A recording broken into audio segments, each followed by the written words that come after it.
नमस्कार साथियों, decode exam पर मैं शिवम आप सभी का बहुत बहुत स्वागत करता हूं। आई दृष्टि की क्लासेस हम कर रहे हैं और कोशिश कर रहे हैं कि 20 तारीख तक तो हम खत्म कर ही लेंगे, चाहे मुझे ज्यादा टाइम देके आपको कंप्लीट करानी पड़े तो आप उसके लिए निश्चिंत रहिए। 20 तारीख तक अगर ईश्वर सब कुछ ठीक ठाक रखेगा तो 20 तारीख तक हम इसको कंप्लीट कर लेंगे। आप आराम से करते रहिए, पुरानी क्लास रिवाइज करते रहिए। मैंने आपके लिए जो हमारे यहाँ एडिटर महोदय उनको बोल दिया है कि केवल क्वेश्चंस की एक पीडीएफ जो भी मैं करा रहा हूं वो आपको डिकोड एग्जाम के टेलीग्राम चैनल से मिलती रहेगी, तो आप उससे भी बेहतर तरीके से रिवाइज कर सकते हैं। यदि आपने टेलीग्राम चैनल ज्वाइन ना किया हो तो उसको जाके ज्वाइन कर लीजिए, बहुत हेल्प मिलेगी। ठीक है, चलिए उन क्वेश्चंस से, क्योंकि प्रश्न लौट फिर के जाएंगे कहां, प्रश्न यहीं आएंगे, यहीं से आएंगे। ठीक है, चलिए तो अंतरराष्ट्रीय घटनाक्रम आज हम खत्म कर लेंगे।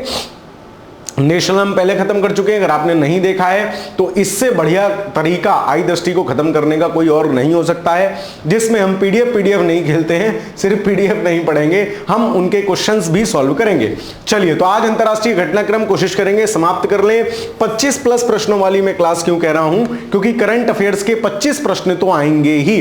अब वो कहीं से भी आए तो कहीं से भी क्या करंट अफेयर्स कोई रिसर्च थोड़ी ना कर लेगा, यहीं से आएंगे। ठीक है, तो इनको ध्यान रखेंगे। चलिए शुरुआत करते हैं आज की अपनी कक्षा की। इससे पुरानी घटनाक्रम हम पिछली क्लास में पढ़ चुके हैं। मोस्ट प्रोबेबल भ्रष्टाचार वाला सूचकांक जो था वो था, और भ्रष्टाचार में मैंने आपको बताई थी भारत की रैंक क्या है। तो कि सर भ्रष्टाचार जो आदमी करता है ना वो घुमाता है, क्या करता है, घुमाता है, तो हमने भी घुमा दिया था, 96 रैंक थी। ठीक है, चलो खैर, जलवायु जोखिम सूचकांक आज देखते हैं। सबसे पहले जलवायु जोखिम सूचकांक। तो जलवायु जोखिम सूचकांक एक ऐसा उपकरण है जो देश, अब आपको पता है मेरे साथ अगर आप 3 क्लास बैठ लिए तो आपको पता है मास्टर स्पीड में पढ़ रहा है, मतलब महत्वपूर्ण बात नहीं है। जो महत्वपूर्ण होगी उसको हाईलाइट करा दूंगा, बाकी क्रक्स तो हम क्वेश्चन में देख ही लेते हैं, और सारे क्वेश्चन हमने मल्टी स्टेटमेंट वाले लगभग बना रखे हैं। एक ऐसा उपकरण है जो देश के क्षेत्रों में चरम मौसमी दशाओं, एक्सट्रीमो वेदर इवेंट्स के प्रभावों का मूल्यांकन करता है। सूचकांक का प्रकाशन 2006 से किया जा रहा है ना। 12 फरवरी 2025 को पर्यावरणीय संगठन जर्मन वॉच, तो ये कौन देखता है, जर्मन वॉच कर रहा होता है ना। अरे मास्टर तुम कहां गए, हाइलाइटर रहने दो, जर्मन वॉच कर रहा होता है, ऐसे ध्यान रख लेना। पर्यावरण संबंधी चीजें जर्मन वॉच कर रहा है, कि कुछ जमा तो नहीं, वो देख रहा है। ठीक है, ध्यान रखना जलवायु जोखिम को, है ना।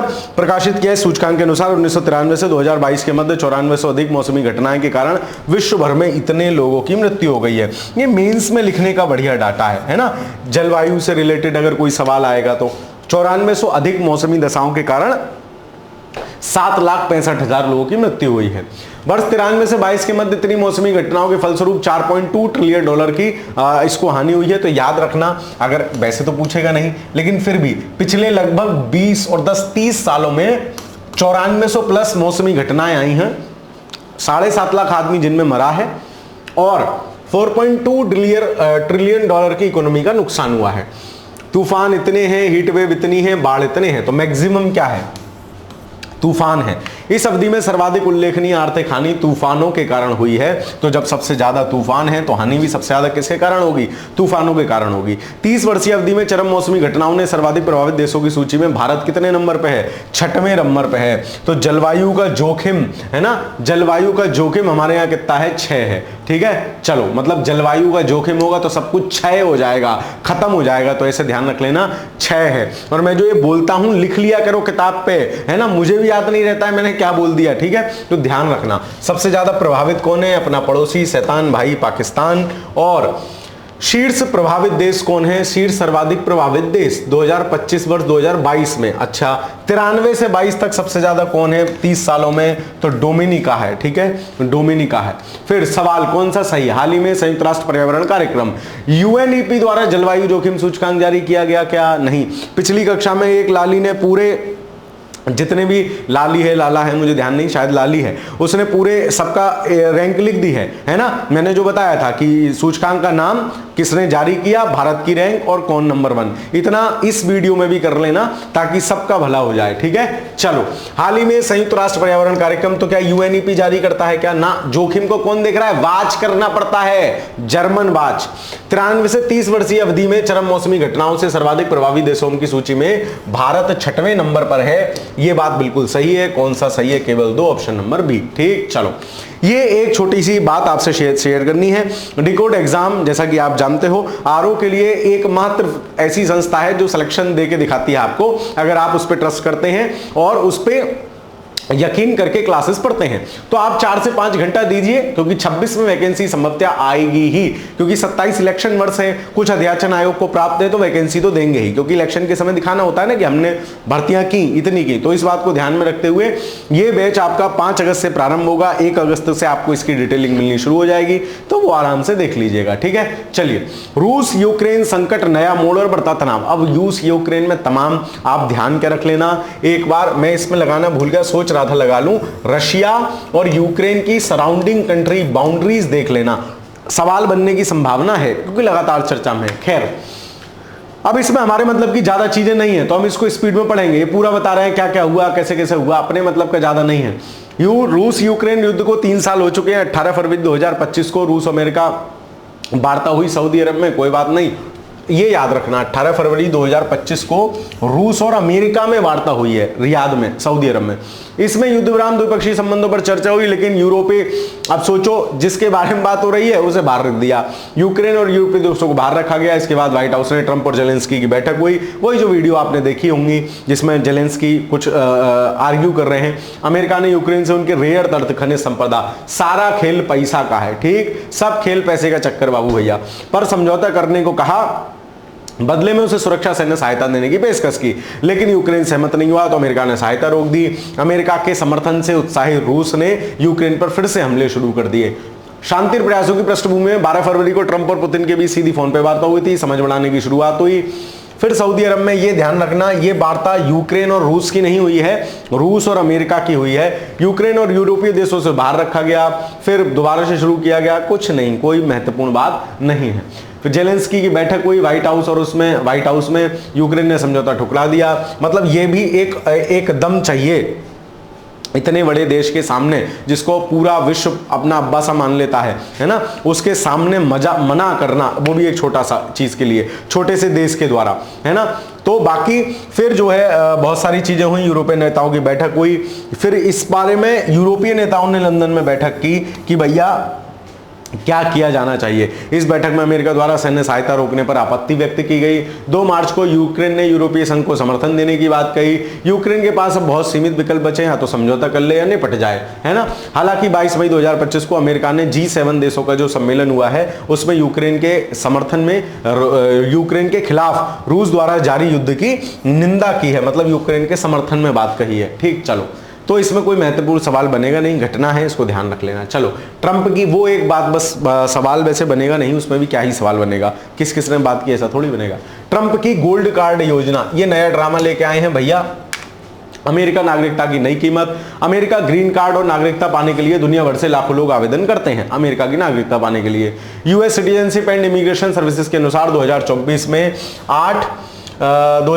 में 18,500 नागरिकों को नागरिकता प्राप्त हुई। अमेरिका में नागरिकता प्राप्त करने के लिए सामान्यतः नेचुरलाइजेशन की प्रक्रिया को लोग अपनाते हैं। What is naturalisation? इसके अतिरिक्त निवेश आधारित वीजा कार्यक्रम जैसे EB-5। निवेश आधारित क्या है? EB-5। क्या आप अगर अमेरिका में निवेश कर रहे हो, एक सर्टेन अमाउंट है उतने का, तो आपको नागरिकता देने पे आगे भविष्य में विचार किया जाएगा। ऐसा सिस्टम भारत में भी है, ठीक है। जो ग्रीन कार्ड प्राप्त करने की अनुमति प्राप्त करता है अब EB-5 की जगह गोल्ड कार्ड। तो आपसे ये पूछा जा सकता है गोल्ड कार्ड किसकी जगह लाया गया है, उसमें ऑप्शन दिया रहेगा फलाना वीजा, ढिमाका वीजा, तो EB-5 वीजा याद रखोगे। फरवरी 2025 में अमेरिकी राष्ट्रपति डोनाल्ड ट्रंप ने गोल्डन कार्ड वीजा प्रस्तुत करने की घोषणा की थी। इस योजना में $5 मिलियन, लगभग 43 करोड़ रुपए के निवेश के बदले अमेरिकी नागरिकता का प्रस्ताव है।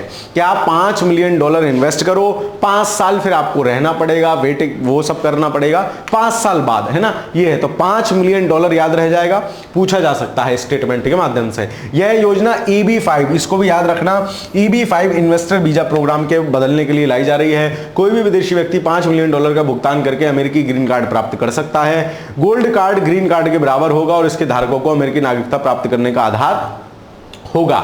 इस योजना के तहत किसी व्यक्ति को अमेरिकी व्यवसायों में निवेश करने की, नौकरी सृजित करने की आवश्यकता नहीं होगी, सीधे $5 मिलियन इन्वेस्टमेंट कर दीजिए। इस योजना का कार्यान्वयन US citizenship and immigration services USCIS और वाणिज्य विभाग डिपार्टमेंट ऑफ कॉमर्स द्वारा किया जा रहा है। गोल्ड कार्ड तत्काल अमेरिकी नागरिकता प्रदान नहीं करता, स्टेटमेंट में लिखा मिलेगा, यही तत्काल मिल जाएगी, तत्काल नहीं मिलेगी, बल्कि यह नागरिकता प्राप्त करने का एक मार्ग हो सकता है। अन्य ग्रीन कार्ड की तरह गोल्ड कार्ड धारकों को भी लगभग 5 वर्ष तक परमानेंट नागरिकता नेचुरलाइजेशन की सभी जरूरतों को पूरा करना होगा। भारत एवं गोल्ड कार्ड वीजा। भारत में क्या है इस प्रकार की व्यवस्था? वर्ष 2023 में केवल 631 भारतीयों ने ही EB-5 वीजा के तहत अमेरिकी ग्रीन कार्ड प्राप्त किया है। 631 भारतीय, समझ रहे हो, 631 लोग वहां इन्वेस्टमेंट कर दिया। 43 करोड़ रुपए देकर अमेरिका का ग्रीन कार्ड प्राप्त करना अधिकांश भारतीय निवेशकों के लिए एक अव्यवहारिक विकल्प हो सकता है। ज्यादातर भारतीय छात्र, प्रोफेशनल्स और स्टार्टअप निवेशक या तो H1B या L1 या 0101 वीजा के प्राथमिकता देते हैं। बेसिकली H1B वीजा को प्राथमिकता देते हैं क्योंकि उनका उद्देश्य अमेरिकी नागरिकता प्राप्त करना नहीं होता है। वर्ष 2011 से प्रारंभ परमानेंट रेजिडेंट स्टेटस योजना है भारत में। यह विदेशी निवेशकों को 18 महीने में लगभग 10 करोड़ रुपए, या भारत में कोई अगर इतना इन्वेस्ट करता है 18 महीने में 10 करोड़, है ना, या 36 महीने में 25 करोड़ रुपए के निवेश और 20 नौकरियों का सृजन करके भारत में अगर कोई आदमी है तो उसको भारत अपनी नागरिकता देगा, मतलब देने पे विचार करेगा। कौन सा सही है? फरवरी 2025 में, ये टाइम भी याद रखना, फरवरी 2025 में अमेरिकी राष्ट्रपति डोनाल्ड ट्रंप ने गोल्ड कार्ड वीजा प्रस्तुत करने की घोषणा की। इस योजना में $5 मिलियन अमेरिकी डॉलर के निवेश के बदले अमेरिकी नागरिकता का प्रस्ताव है। कोई कहे तुरंत अमेरिकी नागरिकता मिल रही है, वो गलत है। गोल्ड कार्ड तत्काल अमेरिकी नागरिकता प्रदान नहीं करता, बल्कि नागरिकता प्रदान करने का मार्ग प्रशस्त करता है। तो क्या हो जाएगा? सभी सही हो जाएंगे, ऑप्शन नंबर डी, तीनों सही है। तो ये ऐसा नहीं है कि $5 मिलियन तुम गए, ले भैया $5 मिलियन ले लो, उनने कही ले तुम नागरिकता ले लो, अच्छे नहीं होगा, ऐसे नहीं होगा, है ना। प्रॉपर आपको जो उनकी कंडीशंस हैं वो फॉलो करनी पड़ेंगी। वैश्विक लोकतंत्र सूचकांक इकोनॉमिस्ट इंटेलिजेंस यूनिट द्वारा, अब ये इकोनॉमिक्स इंटेलिजेंस है, तो इंटेलिजेंट आदमी किस में भरोसा रखता है? लोकतंत्र में, है ना, ऐसा मान लेना। इकोनॉमिस्ट भी है, इंटेलिजेंट भी है, तो वो लोकतंत्र ही चिल्लाएगा। द्वारा 27 फरवरी 2025 को प्रकाशित लोकतंत्र सूचकांक 2024 दर्शाता है कि वैश्विक लोकतंत्र अपने सबसे कमजोर स्थिति में पहुंच गया है। 2024 के इतिहास का सबसे बड़ा चुनावी वर्ष के बावजूद, जिसमें 70 से अधिक देशों में इतने अरब से अधिक मतदाता शामिल हुए, स्वतंत्रता की स्थिति में, लोकतंत्र की स्थिति में सुधार के बजाय गिरावट देखी गई है। अब इनके अपने कुछ मानक हैं, है ना। चलो खैर, नॉर्वे लगातार 16वें वर्ष सबसे लोकतांत्रिक देश का स्थान है, तो नंबर 1 कौन है? नॉर्वे। तो लोकतांत्रिक, है ना, नो वे, हमारे यहाँ कोई समस्या नहीं है, नो वे। ऐसे ही खुशी में भी सबसे ज्यादा कौन था? फिनलैंड था, क्योंकि वहां फन है, तो ऐसे ध्यान रख लेना। नो वे, नॉर्वे लगातार 16वें वर्ष सबसे ज्यादा लोकतांत्रिक है, 7.85 स्कोर के साथ। अमेरिका त्रुटिपूर्ण लोकतंत्र की श्रेणी में बना हुआ है, भारत भी इसी श्रेणी में है, त्रुटिपूर्ण लोकतंत्र की। खैर, नॉर्वे नंबर 1 पे है, फिर न्यूजीलैंड है। सबसे कम लोकतांत्रिक देश नॉर्थ कोरिया, आपको पता ही है, इसमें तो कोई बात ही नहीं है। और भारत की रैंक कितनी है? भारत की रैंक है 41। तो लोकतंत्र सूचकांक में 41 रैंक है। तो कैसे ध्यान रखोगे? 4-1, मतलब लोकतंत्र के लिए 4 पिलर हैं, 3 पिलर वो और 1 पिलर वो, 4 और 1, कैसे भी ध्यान रख लेना भाई। रैंक 41 है, 41 है ना, 4-1, ठीक है, तो 4-1 है ना, याद रख लेना। चलो, भारत का प्रदर्शन वैश्विक लोकतंत्र सूचकांक में 41 है। कौन सा सही नहीं है? इकोनॉमिस्ट इंटेलिजेंस यूनिट द्वारा, बिल्कुल ठीक है। तो ये याद रखोगे। कौन जारी कर रहा है? न्यूजीलैंड लगातार 16वें वर्ष, नहीं न्यूजीलैंड नहीं है, नॉर्वे है, वहां सब कुछ बढ़िया है। भारत जो है इतने 41वें स्थान पर रहा, तीसरा बिल्कुल ठीक है।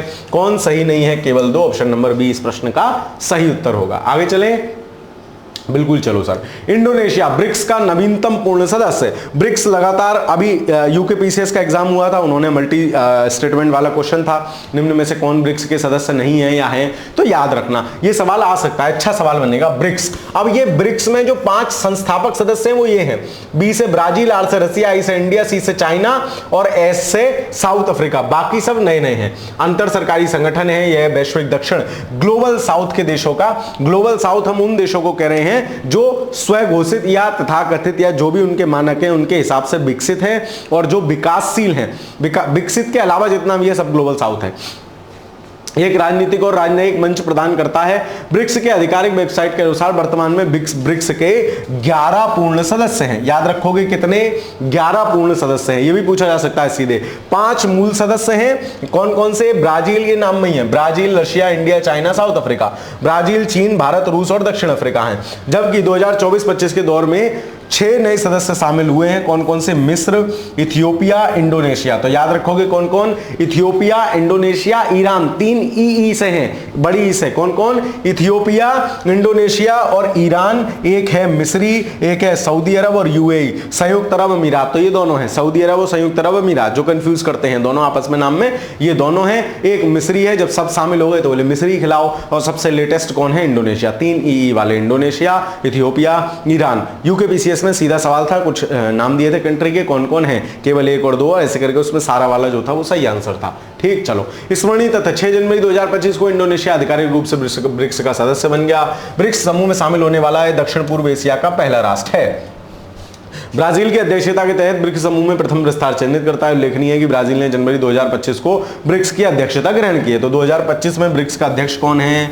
ब्राजील, वो वाला ब्राजील है। ठीक है, चलो ध्यान रखना, ऐसा नहीं है, याद करने के लिए बता देते हैं। उल्लेखनीय है कि अगस्त 2023 में जोहान्सबर्ग में आयोजित ब्रिक्स शिखर सम्मेलन में इंडोनेशिया की सदस्यता की मंजूरी प्रदान की गई थी 2023 में। अब आके उसने ज्वाइन किया है। तो याद करो सारे नाम, ब्रिक्स से 5 तो मूल सदस्य हो गए, 6 में 3 ई वाले हैं, इथियोपिया, इंडोनेशिया, ईरान।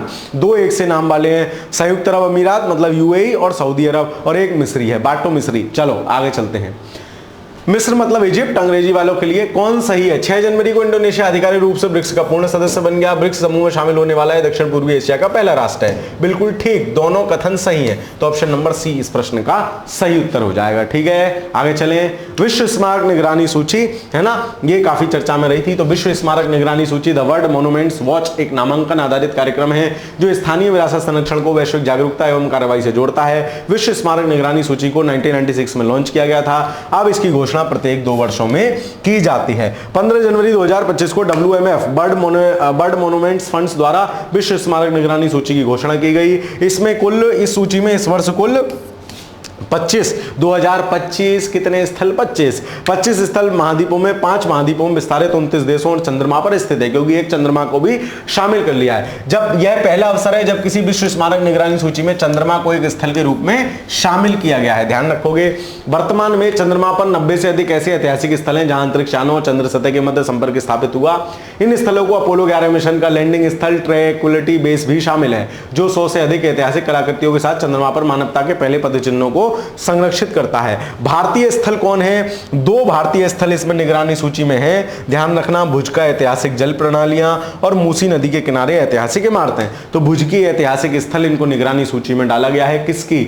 विश्व स्मारक की निगरानी सूची में। मूसी नदी की जो किनारे ऐतिहासिक इमारतें हैं और भुज की जल प्रणाली। ठीक है, चलो क्या है ये? उल्लेखनीय है कि भुज की ऐतिहासिक जल प्रणालियां गुजरात के कच्छ में हैं। भुज कहां है? यहां है। 16वीं शताब्दी में राव खेंगरजी प्रथम ने शासनकाल के दौरान निर्मित हमीरसर झील को भुज के शुरुआती विकास के बनाए रखने के लिए डिजाइन किया गया था। मूसी नदी के किनारे क्या है? हैदराबाद से होकर, तो मूसी नदी हैदराबाद, और मूसी घूसा कौन मारते थे? कृष्ण जी भगवान मारते थे। तो ध्यान रखना, कालियानाग में। ये पूरी स्टोरी मैंने ज्योग्राफी में बताई है, कृष्णा की सहायक नदी याद करने के लिए। तो ये कृष्णा की सहायक नदी है, एक समृद्ध विरासत संग्रह के स्थल से गुजरता हुआ है, हैदराबाद से गुजरते हुए यह दक्षिण भारत के शहर की मध्यकालीन केंद्र है, आधुनिक महानगर तक के विकास को दर्शाता है। मूसी नदी कृष्णा की सहायक नदी है, उद्गम तेलंगाना से होता है ना। यह अंततः तेलंगाना के नलकोंडा जिले के कृष्णा नदी में मिल जाती है। तो मूसी तेलंगाना से उदय होती है और कृष्णा नदी में मिल जाती है। सवाल कौन सा सही है? 15 जनवरी को 2025 को विश्व स्मारक निगरानी सूची की घोषणा की गई। पहली बार विश्व स्मारक में चंद्रमा को शामिल किया गया। भारत के 2 स्थल, लाल किला और सांची स्तूप है। क्या सर कैसी बात कर रहे हो? भुज की जल प्रणाली और मूसी नदी के किनारे ऐतिहासिक स्थल हैं। कौन सा सही है? एक और 2। तो ऑप्शन नंबर ए इस प्रश्न का सही उत्तर हो जाएगा। चलें आगे। चलिए सर, विश्व ध्यान दिवस, ध्यान लगा लो भाई, ध्यान से ही काम चलना, बाकी तो सब ऐसे ही है कार्यक्रम। ठीक है, चलो लगाओ ध्यान। विश्व ध्यान दिवस, ध्यान एक प्राचीन अभ्यास है ना, मेडिटेशन, जो वर्तमान क्षण प्रेजेंट मूवमेंट पर ध्यान केंद्रित करने पर आधारित है। इसका उद्देश्य मानसिक और आध्यात्मिक विकास, शांति और आत्म साक्षात्कार प्राप्त करना है। स्मरणीय तथ्य, संयुक्त राष्ट्र ने 21 दिसंबर को, ये याद रखना, सीधे सीधे पूछा जाएगा, विश्व ध्यान दिवस, ध्यान कैसे रख लोगे? बोले 21 ध्यान करोगे, जब पंडित जी महाराज आपको ध्यान कराते हैं, कभी कथा पूजा में इत्यादि में बैठे हो तो वो कहते हैं दक्षिणा रखो, तो आप दक्षिणा क्या रखते हो? 11 रुपया, 21 रुपया ऐसे रखते हो। तो याद रखना, आप जाड़ों में ध्यान कर रहे हो, जाड़े का मौसम बढ़िया है, जाड़ों में ध्यान कर रहे हो, तो जाड़े मतलब दिसंबर, ध्यान मतलब 21 रुपया, तो 21 दिसंबर याद कर लेना। ध्यान को योग से कनेक्ट कर लेना चाहो तो योग दिवस होता है 21 जून को, ये हो गया 21 दिसंबर को। भारत की भूमिका उक्त प्रस्ताव के सर्वसम्मत अनुमोदन के भारत की महत्वपूर्ण भूमिका रही। प्रथम विश्व ध्यान दिवस संयुक्त राष्ट्र के तत्वाधान में 21 दिसंबर 2024, ये कहाँ है, 2024 को प्रथम ध्यान दिवस आयोजन किया गया, यानी 2024 अभी गुजरा हुआ। विश्व ध्यान दिवस की पूर्व संध्या पर 20 दिसंबर 2024 को न्यूयॉर्क स्थित संयुक्त राष्ट्र मुख्यालय में भारत के स्थायी मिशन द्वारा वैश्विक शांति और सद्भाव के लिए ध्यान शीर्षक से एक कार्यक्रम का आयोजन किया गया। इस अवसर पर मुख्य भाषण, कीनोट एड्रेस वैश्विक स्तर पर मान्यता प्राप्त आध्यात्मिक गुरु श्री श्री रविशंकर द्वारा दिया गया। कथनों में से कौन सा सही है? संयुक्त राष्ट्र ने 21 जून यही कंफ्यूज करेगा। तुम कहोगे अच्छा योगा था, चल योगा में ही तो ध्यान होता है, योगा में ध्यान नहीं होता है, ध्यान क्लास में रखने से आता है, गलत हो जाएगा। संयुक्त राष्ट्र के तत्वाधान में 2024 में प्रथम ध्यान दिवस का आयोजन किया गया। कब? 21, 12 और 2024, ठीक 21 दिसंबर 2024 को। कौन सा सही है? केवल 2 सही है, ऑप्शन नंबर 20 प्रश्न का सही उत्तर हो जाएगा। आगे चलें, चलो। Time person of the year अपने कौन? टोनी भाई, ठीक है। चलो, time person of the year चुना गया है, प्रतिवर्ष चुना जाता है। 1927 में पहला Time person of the year या man of the year Charles Lindbergh को चुना गया था। भारत की तरफ से महात्मा गांधी पहले और एकमात्र भारतीय हैं जिन्हें 1930 में टाइम पत्रिका ने पर्सन ऑफ द ईयर चुना था। ध्यान रखना, सिर्फ गांधी जी अभी तक हैं, सर मोदी जी भी तो थे, तो ऑनलाइन पोल्स का एक उनका सिस्टम है, उसमें थे। हालांकि 2014 व 16 के Time person of the year online readers poll का विजेता भारतीय प्रधानमंत्री नरेंद्र मोदी को भी घोषित किया गया था। 12 दिसंबर 2024 को अमेरिका की प्रतिष्ठित अंतर्राष्ट्रीय पत्रिका टाइम, अब अमेरिका की है, गुलामी करनी है भाई साहब की, कर ली, क्या फर्क पड़ रहा है। 2024 के Time person of the year की घोषणा की the one and only Donald Trump, अपना डोनू भैया, ठीक है। चलो, ज्ञातव्य है कि इसके पूर्व 2016 में भी श्री ट्रंप को Time person of the year घोषित किया गया था, जब ये पहली बार अमेरिका के राष्ट्रपति चुने गए थे। 2016 और 2024 2 बार Time person of the year रह लिए। एथलीट ऑफ द ईयर कौन है इसमें? Caitlin Clark. तो एथिलीन है, एथलीट है, कैटिलीन है, एथलीट, कैटिलीन, एथलीट, कैटिलीन, नाम मैच कर रहा है। कैटिलीन क्लार्क, एथलीट, कैटिलीन, एथलीट, कैटिलीन, 4 बार बोलोगे याद हो जाएगा। सीईओ ऑफ द ईयर लिया सू, ठीक है।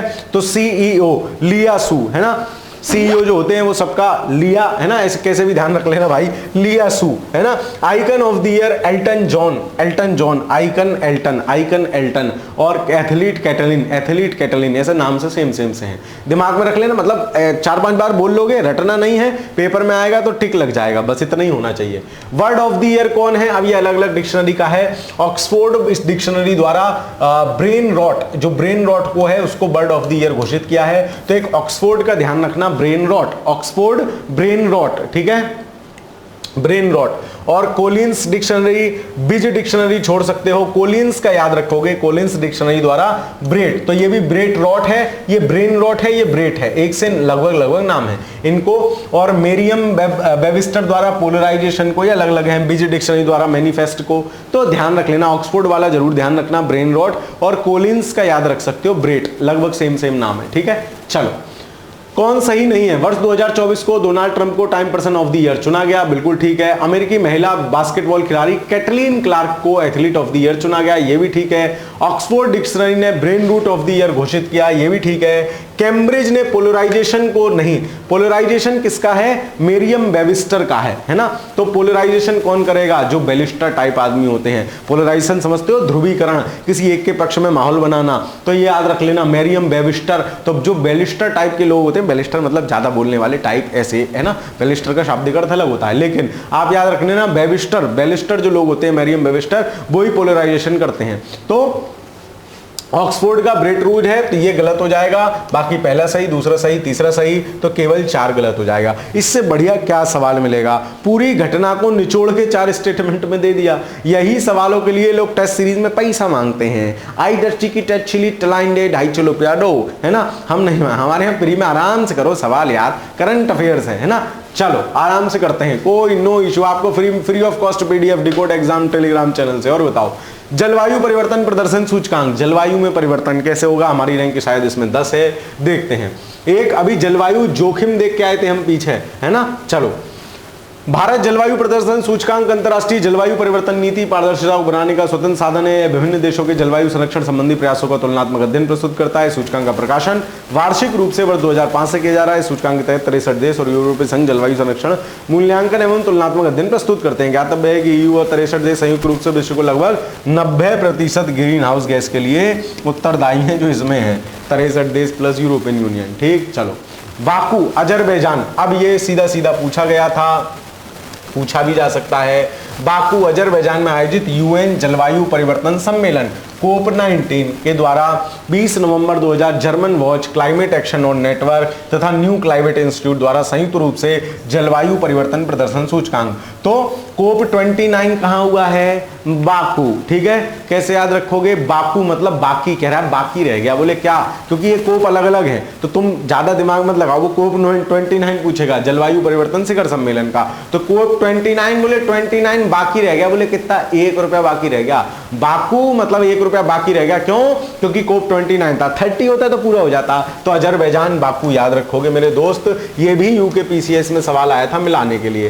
ठीक, चलो ठीक है, जारी किया गया सूचकांक का 20वां संस्करण है। CCPI में शीर्ष 3 देशों में कोई भी देश अपना स्थान नहीं बना सका है, कोई भी, इसमें ये पॉइंट याद रखना। जलवायु परिवर्तन प्रदर्शन में डेनमार्क जो है सर्वोच्च रैंक वाला देश है, फिर भी चौथे नंबर पे। ईरान का सूचकांक, ईरान लास्ट कंट्री है। विश्व में सबसे बड़ा CO2 उत्सर्जक देश चाइना है, 55वें नंबर पे है, जबकि दूसरा सबसे बड़ा CO2 उत्सर्जक देश अमेरिका 57वें नंबर पे है। तो नंबर 1 सबसे ज्यादा CO2 कौन उत्सर्जन करता है, अमेरिका। नंबर 2 सबसे ज्यादा CO2 कौन उत्सर्जन करता है, चीन। ये फैक्ट याद रखोगे। CCPI 2025 में केवल 2 G20 देश UK और भारत उच्च प्रदर्शनकर्ताओं में शामिल हैं। ज्ञातव्य है कि विश्व में ग्रीन हाउस के 75% से अधिक उत्सर्जन के लिए G20 देश जिम्मेदार हैं। CCPI के घटक इन 4 चीजों पर आधारित होता है। क्या क्या है, ग्रीन हाउस उत्सर्जन, नवीकरणीय ऊर्जा, ऊर्जा उपयोग और जलवायु नीति। डेनमार्क नंबर 1 पर है, नंबर 4 पर है, 1 से 3 तक तो है ही है नहीं। भारत की रैंक कितनी है, 10 है। ठीक है, पिछली बार साल हम इसमें 7 थे। तो जलवायु परिवर्तन प्रदर्शन, जलवायु परिवर्तन प्रदर्शन, तो जलवायु परिवर्तन प्रदर्शन हम कैसा कर रहे हैं, 10 नंबर का कर रहे हैं एकदम। तो जलवायु परिवर्तन प्रदर्शन, इसको कैसे याद रखोगे कि जलवायु में हमारा प्रदर्शन कैसा है, 10/10 है ना। बहुत काम कर रहे हैं हमने, लाइफ मिशन शुरू किया है, नवीकरणीय ऊर्जा पर ध्यान दे रहे हैं, सोलर पार्क बना रहे हैं, विंड एनर्जी पार्क बना रहे हैं, दुनिया भर का काम कर रहे हैं। तो जलवायु में हमारा प्रदर्शन कैसा है, 10/10 है ना, 10/10 है। तो इसको याद रखना, जलवायु परिवर्तन प्रदर्शन सूचकांक, भारत की रैंक 10 है। भारत को 10वां स्थान मिला है, स्कोर 67.99 है। 2023 में भारत 8वें स्थान पर, 2024 में 7वें स्थान पर था, 7 छूट गया है। इस सूचकांक को निर्धारित करने वाली 4 श्रेणियों में भारत का प्रदर्शन, ये कोई नहीं पूछ रहा, इतना डीप नहीं जाएगा, जाएगा तो किसी को नहीं पता होगा, डोंट वरी। कौन सही है, सर मैं याद कर लूं, किसी को ना पता होगा तो कर ले। दिमाग में लाली ज्यादा नहीं रहेगा, दिमाग में जितना रहे उतना ही पढ़ना चाहिए, दिमाग खराब भी हो सकता है, फिर मेरी कोई गारंटी नहीं होगी। संयुक्त राष्ट्र पर्यावरण कार्यक्रम UNEP द्वारा जलवायु परिवर्तन प्रदर्शन सूचकांक 2025 का 20वां संस्करण जारी किया गया। ठीक है, क्या ये UNEP द्वारा जारी किया गया है कि सर कैसी बातें कर रहे हो, UNEP ने थोड़ी जारी किया था, 3-4 संस्थाएं थी, तो ध्यान रखना। डेनमार्क ने जलवायु परिवर्तन प्रदर्शन सूचकांक में सर्वोच्च रैंक है। ठीक है, भारत को 10वां स्थान है, स्कोर दिया है, बिल्कुल ठीक है। स्टेटमेंट नंबर 2 और 3 दोनों सही हैं, मतलब ऑप्शन नंबर 20 प्रश्न का सही उत्तर हो जाएगा। Is it clear? चलिए सर आगे चल लो बहुत तेजी से। QS एशिया यूनिवर्सिटी रैंकिंग्स, यो क्या बला है। अब ये QS में हम क्या ही, हमने अभी देखा था, पिछली क्लास में देखा था, है ना, कि QS क्यूरे कहाँ जाएगा, तो उसने कहा MIT जाऊंगा या IIT दिल्ली जाऊंगा, तो QS में वो दोनों थी। ठीक है, तो QS एशिया यूनिवर्सिटी रैंकिंग्स को ब्रिटिश कंपनी QS द्वारा प्रकाशित किया जाता है। यह किंग प्रत्येक वर्ष के लिए शीर्ष विद्यालय प्रकाश डालता है, 11 संकेतकों पर आधारित है। QS एशिया यूनिवर्सिटी रैंकिंग है, 17वां संस्करण है, कोई बात नहीं। इस रैंकिंग में सर्वाधिक भारत के 162 विश्वविद्यालय हैं। ज्ञातव्य है कि पिछले साल इतने थे। चीन का पेकिंग विश्वविद्यालय जो है नंबर 1 है QS एशिया यूनिवर्सिटी में। ठीक। तो पेकिंग यूनिवर्सिटी जो है वो नंबर 1 पे है चाइना की। भारत की नंबर 1 पे कौन है? क्यों रे, बता कहाँ जाएगा? तो वो कह रहा है आईआईटी दिल्ली जाऊंगा, तो भारत की नंबर 1 पे आईआईटी दिल्ली है। ठीक, चलो सवाल, कौन सा सही नहीं है? इस रैंकिंग में चीन का पेकिंग विश्वविद्यालय एशिया का सर्वश्रेष्ठ है। इस रैंकिंग में शामिल भारतीय विश्वविद्यालय में सर्वाधिक भारत के 162 हैं। आईआईटी बॉम्बे नहीं, आईआईटी दिल्ली है, 44वें नंबर पे है, लेकिन भारत का नंबर 1 है। कौन सा सही नहीं है? ऑप्शन नंबर सी सही नहीं है। ठीक, चलो विश्व की 10 सबसे बड़ी अर्थव्यवस्थाएं, हम कौन से नंबर की हो गए हैं? 4th नंबर की। जून 2025 में फोर्ब्स द्वारा 2025 में 10 शीर्ष अर्थव्यवस्थाओं top 10 largest economies in the world in 2025 के संबंधित आंकड़े जारी किए गए। इस संबंध में डाटा का स्रोत 6 जून 2025 के आईएमएफ द्वारा लिए गए डेटा है। जारी आंकड़ों के अनुसार 2025 में जीडीपी के संदर्भ में शीर्ष पर संयुक्त राज्य अमेरिका है, उसके बाद चीन, जर्मनी और भारत है। तो यूएस, चीन, जर्मनी, भारत। ठीक, जीडीपी के संदर्भ में वैश्विक स्तर पर भारत का स्थान 4th है।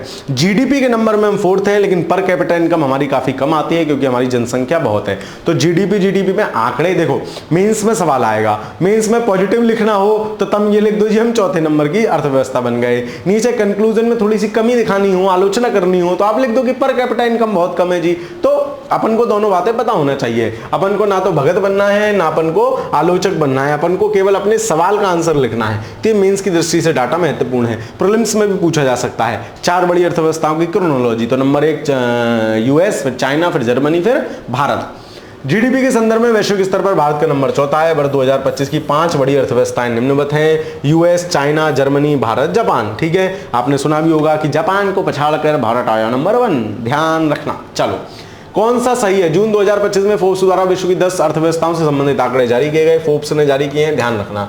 जारी आंकड़ों के अनुसार 2025 में जीडीपी में शीर्ष स्थान यूएस का है। जीडीपी के संदर्भ में वैश्विक स्तर पर भारत का नंबर 4th है, ना कि तीसरा। तो तीसरा गलत हो जाएगा, ऑप्शन नंबर ए सही हो जाएगा। 1 और 2 दोनों सही है जी।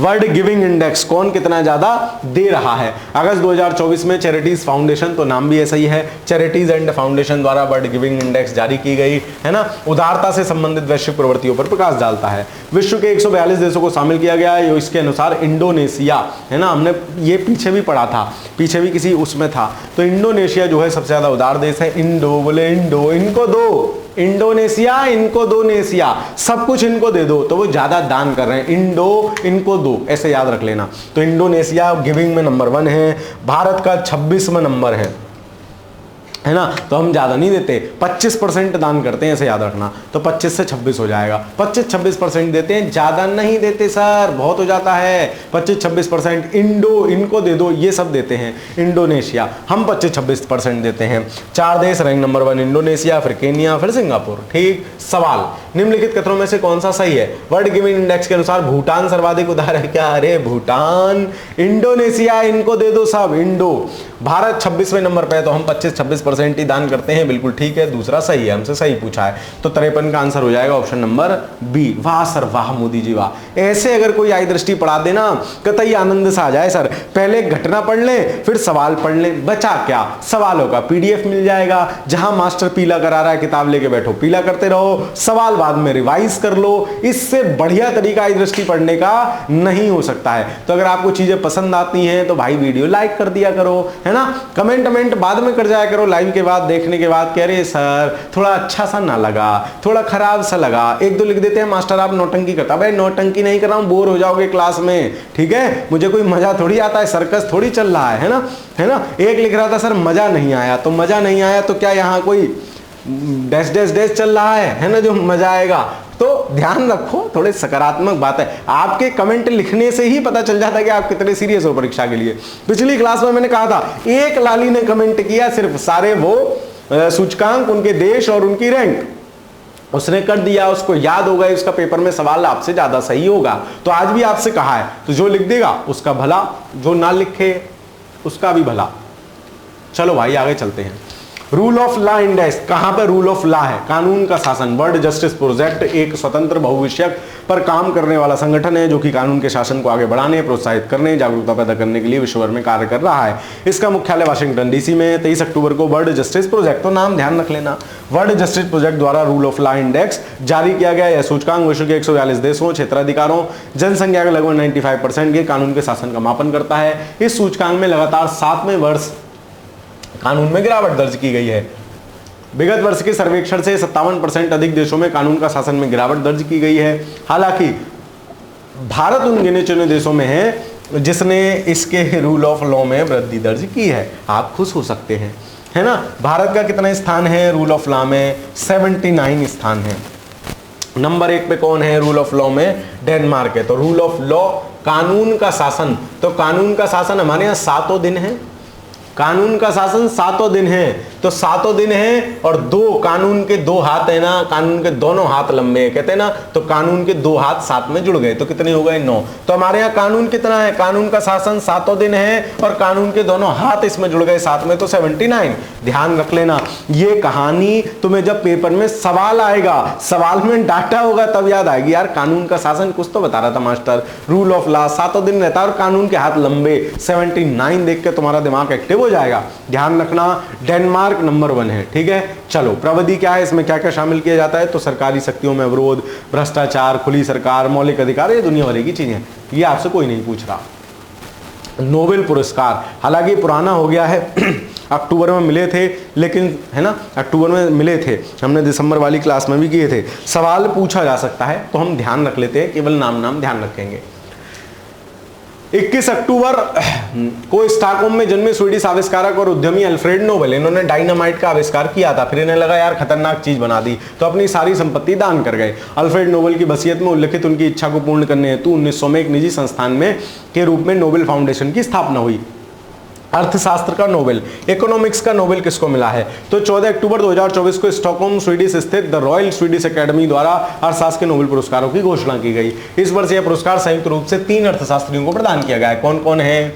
डेरेन एस मोगलू, साइमन जॉनसन और जेम्स रॉबिन्सन। नाम कैसे याद करोगे?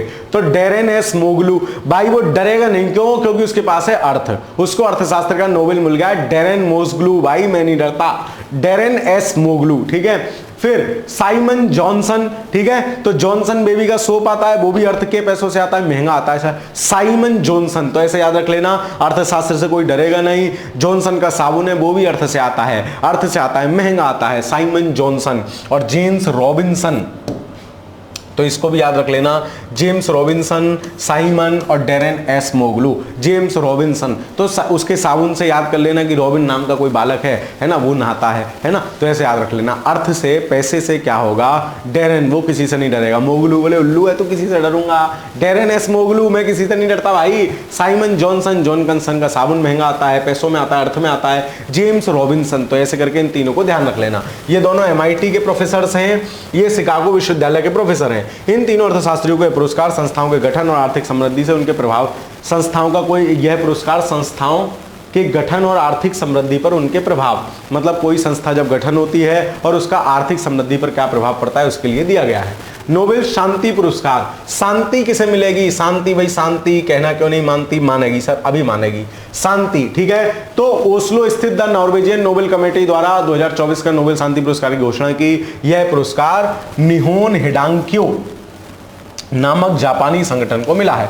निहोन हिडांक्यो, है ना, निहोन, निहोन तो शांति है ना, निहोन नहीं है होम, ऐसे याद कर लेना। निहोम, कोई भी होम पे नहीं है तो अपने आप नोबेल और शांति हो जाएगी। निहोम हिडांक्यो, कोई भी होम पे नहीं है, बिल्कुल एकदम शांति है, निहोम हिडांक्यो, ऐसे ध्यान रख लेना। यह पुरस्कार परमाणु हथियारों से मुक्त एक विश्व की प्राप्ति के लिए इस संगठन ने जो प्रयास किए हैं उसके लिए। तो निहोम, कोई भी होम पे नहीं है, निहोम हिडांक्यो, ऐसे याद रख लेना। निहोम हिडांक्यो यह हिरोशिमा नागासाकी के परमाणु बम हमले से जीवित बचे लोगों का एक संगठन है। उल्लेखनीय कि अगस्त 1945 में जापान के हिरोशिमा और नागासाकी पर इन चाचा ने 2 बम गिराए थे और आज पूरे विश्व में शांति के ठेकेदार बनते हैं। ना शर्म आनी चाहिए, चुल्लू भर चाय लेनी चाहिए। चाय तो मैंने बढ़िया चीज बता दी, कुछ और कीचड़ वीचड़ सी लो उसमें इनको डुबा दो, है ना। तो ध्यान रखना, यही है वो पूरे विश्व में शांति के ठेकेदार। तो नो होम, कोई भी होम पे नहीं बचा, नो होम हिडांक्यो, तो कोई भी होम पे नहीं है तो शांति रहेगी।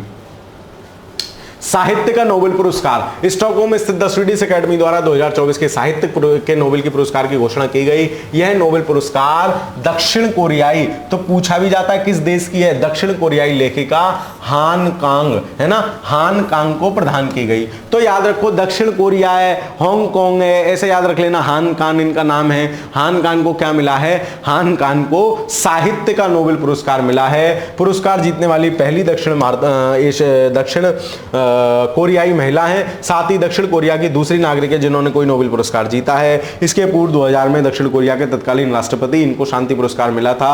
हान कांग नोबेल साहित्य पुरस्कार जीतने वाली पहली एशियाई महिला भी हैं। तो साहित्य का नोबेल किसे मिला है, हान कांग। बोले हाँ हमें पता है, कान मत खाए, साहित्य का नोबेल मिल गया, साहित्य का नोबेल मिल गया, क्या करें मिल गया तो हान कांग, हमें पता है। साहित्य वाला आदमी गाता ज्यादा है तो वो गा रहा है तो उसे करें हान कान, हमें पता है, हमारा कान मत खाए, है ना। तो हान कान को याद रखना।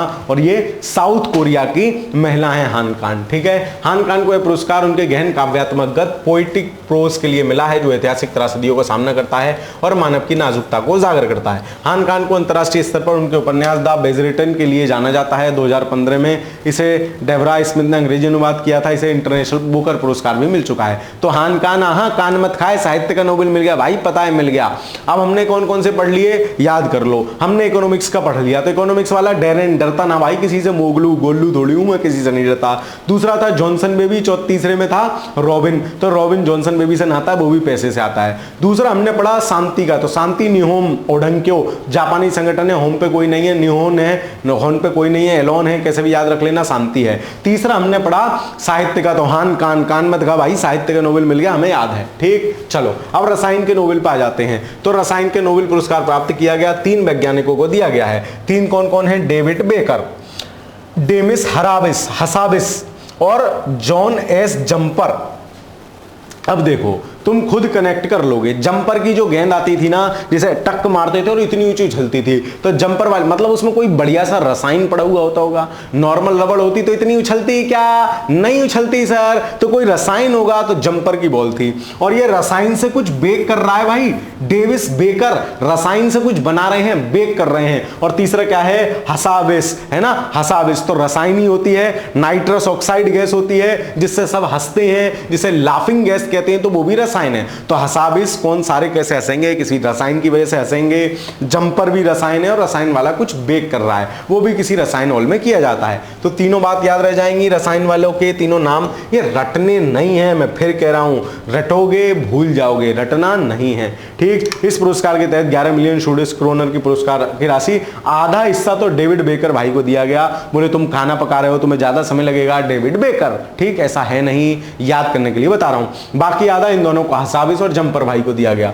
डेविस बेकर ने क्या किया है, प्रोटीन से संबंधित सरल रासायनिक उपकरण अर्थात प्रोटीन से संबंधित उपकरणों को मान्यता प्रदान की है। प्रोटीन और एआई का कुछ जोड़ा है भाई साहब ने, ठीक है। चलो मतलब प्रोटीन की संरचना को एआई से कनेक्ट किया है डेविस बेकर ने।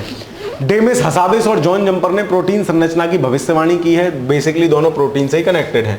दोनों वैज्ञानिकों ने कृत्रिम बुद्धिमत्ता का उपयोग करके एक ऐसी समस्या का समाधान किया है जिससे रसायनज्ञ 50 से अधिक वर्षों तक गूंज रहे थे। ये समस्या थी प्रोटीन की जटिल संरचना। तो प्रोटीन की संरचना हसाबिस और जंपर ने बताई है। इन्होंने जो है प्रोटीन के रहस्यों को उजागर कराया। तो बेसिकली प्रोटीन के लिए ही है। अब आगे भौतिक विज्ञान, फिजिक्स।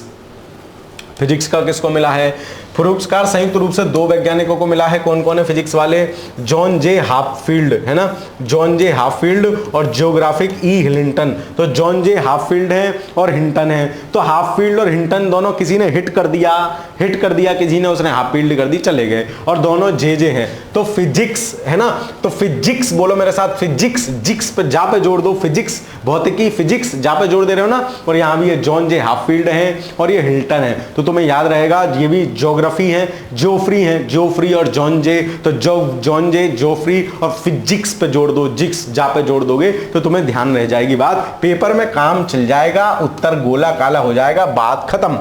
इन वैज्ञानिकों को यह पुरस्कार कृत्रिम तंत्र नेटवर्क के साथ मशीन लर्निंग, है ना, तो कृत्रिम तंत्र नेटवर्क, आर्टिफिशियल न्यूट्रल नेटवर्क के साथ मशीन लर्निंग को जो है कोलैब करने के लिए दिया गया है। चिकित्सा विज्ञान का नोबेल, अच्छा चिकित्सा का देख लो। यह पुरस्कार संयुक्त रूप से इन 2 वैज्ञानिकों को प्रदान किया गया। वो ये हैं विक्टर एम्ब्रोस और गैरी रुबकुन। तो विक्टर एम्ब्रोस और गैरी रुबकुन, है ना, गैरी मतलब रह रही रवकुन, रवकुन और एम्ब्रोस। चिकित्सा का कैसे याद करोगे भाई, विक्टर है ना, विक्टर एम्ब्रोस, मतलब तो इनको याद कर लेना, कैसे भी करके कर लेना, विक्टर एम्ब्रोस और गैरी रवकुन, ठीक है। बाकी सब हमने याद कर लिए, ये उसी के होंगे, विक्टर एम्ब्रोस, गैरी रवकुन। कुछ दिमाग में आ जाए, आ नहीं रहा है। इन्हें यह पुरस्कार माइक्रो आरएनए की खोज के लिए दिया गया है। पोस्ट ट्रांसक्रिप्शन जीन नियमन में भी इसकी भूमिका है। 1993 में दोनों वैज्ञानिकों ने छोटे आरएनए अणुओं के लिए एक नए वर्ग की खोज की थी। तो micro RNA, basically micro RNA याद रखना। तो क्या क्या है, एम्ब्रोस, एक तो बॉस है, एम्ब्रोस है, दूसरा गैरी रवकुन है, ठीक है। चलो ध्यान रह जाएगा। हाँ, तो रव को ऐसे याद रख लो, रुवकुन। तो जब कोई दिक्कत हो जाती है तो डॉक्टर क्या करता है, रव करता है ना, रगड़ता है। तुम्हारा शरीर ठंडा पड़ जाए तो रव करता है। तो गैरी रवकुन और विक्टर एम्ब्रोस, ठीक है। चलो आगे चलते हैं। सवाल भाई कौन सा सही है। 14 अक्टूबर को the royal Swedish academy sciences द्वारा नोबेल शांति पुरस्कारों की घोषणा की। निहोन हिडंक्यो, होम पे कोई नहीं है, बिल्कुल ठीक है। हिडंक्यो को मिला है जापानी संगठन। यह पुरस्कार परमाणु हथियारों से मुक्ति के प्रदान करने हेतु दिया गया है। कौन सही है, ऑप्शन नंबर डी, सब सही है, ठीक। चल बी, एक मिनट, 2 और 3 Stockholm the royal Swedish academy sciences द्वारा 2024 के लिए 2 और। अच्छा, एक बात मैं आपको बताना भूल गया, जो शांति वाला पुरस्कार है ना, बाकी सब तो देखो ये रॉयल स्वीडिश एकेडमी देती है, स्वीडिश रॉयल एकेडमी। शांति वाले को छोड़ो, साहित्य का भी रॉयल स्वीडिश एकेडमी देती है, रसायन का भी रॉयल स्वीडिश एकेडमी देती है, भौतिकी का भी रॉयल स्वीडिश एकेडमी देती है। लेकिन जो शांति का नोबेल पुरस्कार है वो द नॉर्वेजियन नोबेल कमेटी देती है, इसको याद रखना। ये स्वीडिश एकेडमी नहीं देती है, नॉर्वेजियन नोबेल कमेटी देखती है। देखो एक महत्वपूर्ण फैक्ट छूटा लेकिन प्रश्न में कवर हो गया, तो इसको भी ध्यान रखोगे। तो पहला वाला स्टेटमेंट क्या हो जाएगा, पहला वाला स्टेटमेंट गलत हो जाएगा। 2 और 3 सही होंगे, यानी ऑप्शन नंबर बी सही हो जाएगा। ऑप्शन नंबर बी सही हो जाएगा, 2 और 3। तो याद रखना, शांति भाई, शांति कहना क्यों नहीं मानती, शांति से चुपचाप नाम बदल दिया। यो भाई ना, इसमें स्वीडिश अकादमी ना है, वो चाचा दे रहे हैं, नॉर्वेजियन वाले है ना। चलो, कौन सही नहीं है। इस वर्ष का नोबेल पुरस्कार साहित्य का दक्षिण कोरियाई लेखिका थी, ठीक है, हान कान। हाँ भाई, कान क्यों खा रहा, पता है, मिल गया। हान खान नोबेल साहित्य पुरस्कार जीतने वाली पहली एशियाई महिला भी हैं, ये भी सही है। दोनों सही हैं, तो ना तो एक ना दो, दोनों में से कोई नहीं। नोबेल पुरस्कार जीतने वाली पहली एशियाई महिला भी है, ठीक है। चलो, कौन सा सही है। वर्ष 2024 में रसायन विज्ञान का नोबेल पुरस्कार 3 वैज्ञानिक, अब रसायन वाले देखो कौन कौन है। बेक कर रहा था रसायन में, डेविड बेकर आधी रकम ले गया है, क्यों, क्योंकि चाचा खाना बना रहा है। डेविस हसाबिस, सब हंस रहे हैं, क्यों, क्योंकि रसायन छोड़ दिया, कोई नाइट्रस ऑक्साइड छोड़ दी। जॉन एम जंपर, जंपल की बॉल, उसमें भी तो कुछ रसायन है, तभी तो उछल कूद रहा है, बिल्कुल ठीक है। इन तीनों वैज्ञानिकों ने कंप्यूटिंग और कृत्रिम बुद्धिमत्ता के माध्यम से प्रोटीन रहस्यों को उजागर किया। बात ये भी सही है। कौन सही है, ऑप्शन नंबर सी, 1 और 2 दोनों सही है, ठीक। चलो, कौन सही है। वर्ष 2024 में भौतिकी का नोबेल पुरस्कार किसको मिला, विक्टर एम्ब्रोस, है ना, और गैरी रुकमन। तो जो विक्टर एम्ब्रोस और गैरी रुकमन, रब कौन कर रहा था, चिकित्सा वाले थे, भौतिकी के नहीं थे। भौतिकी में तो जे वाले थे, फिजिक्स तो मैंने उसमें बताया था, जॉन जे और ज्योग्राफी समथिंग थे, है ना, वो दोनों थे, तो ये गलत हो जाएगा। यह पुरस्कार कृत्रिम तंत्र का नेटवर्क द्वारा मशीन लर्निंग को सक्षम बनाने वाली खोजों के लिए दिया गया, ये ठीक है। कौन सही है, ऑप्शन नंबर बी, ठीक। चलो, अगला सवाल, कौन सही नहीं है। वर्ष 2024 का चिकित्सा विज्ञान का नोबेल पुरस्कार विक्टर एम्ब्रोस और गैरी रुकमन को प्रदान किया गया, बिल्कुल ठीक है।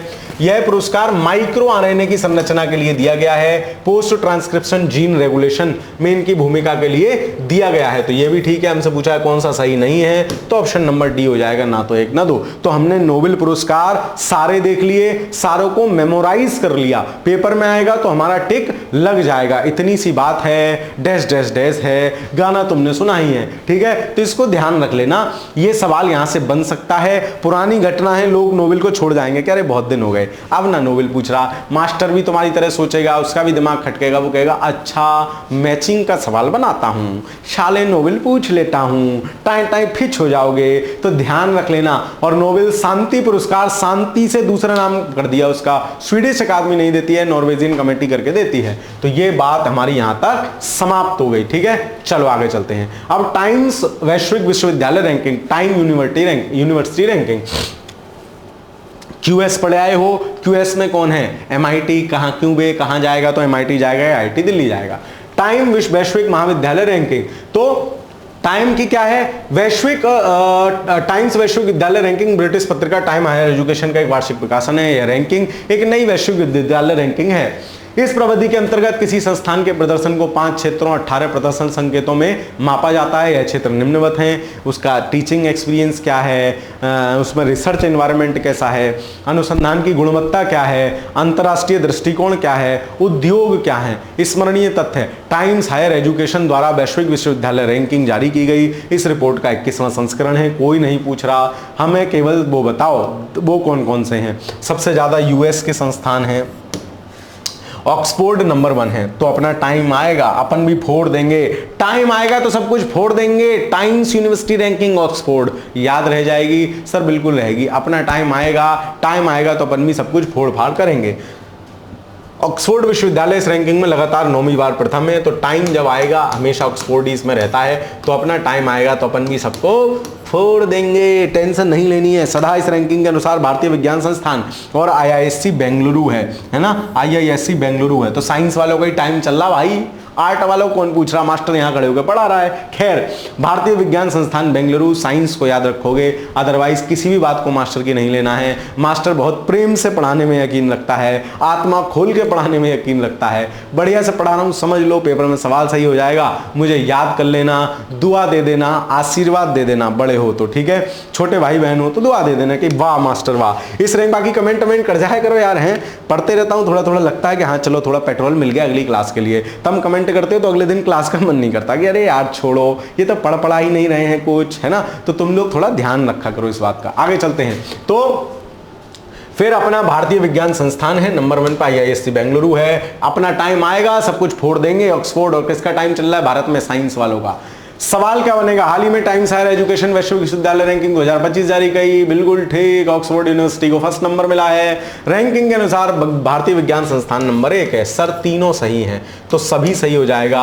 ऑप्शन नंबर डी इस प्रश्न का सही उत्तर हो जाएगा। गरीबी सूचकांक, भाई गरीबी हाली, ओहो हो, गरीबी हाई गरीबी, तो गरीबी आ गई। चलो गरीबी को भी निपटा देते हैं। वैश्विक बहुआयामी गरीबी सूचकांक 2024, वैश्विक बहुआयामी गरीबी सूचकांक का विकास 2010 में ऑक्सफोर्ड गरीबी एवं मानव विकास पहल OPHI Oxford poverty and human development initiative द्वारा संयुक्त राष्ट्र विकास कार्यक्रम यूएनडीपी के मानव विकास कार्यालय के द्वारा किया गया था। इतने सारे हैं तो पूछे गए नहीं। ओपीएचआई तथा यूएनडीपी ने एल्क्रीरे फॉस्टर विधि का विकास बहुआयामी, तो ये एल्क्रीरे फॉस्टर विधि कठिन सवाल बनेगा, यूएनडीपी ने डेवलप की, इसने का विकास बहुआयामी गरीबी के मापन के लिए किया गया है। तो एल्क्रीरे फॉस्टर विधि, ठीक है, ध्यान रह जाएगी। जैसे मास्टर पीला करता है इतना ही पीला करते चलो। सवालों की पीडीएफ डिकोड एग्जाम से डाउनलोड कर लो, इस वाले की मंडे तक मिल जाएगी आपको पीडीएफ, है ना। तो उसको डाउनलोड कर लो, बढ़िया पढ़ो, रिवीजन करो।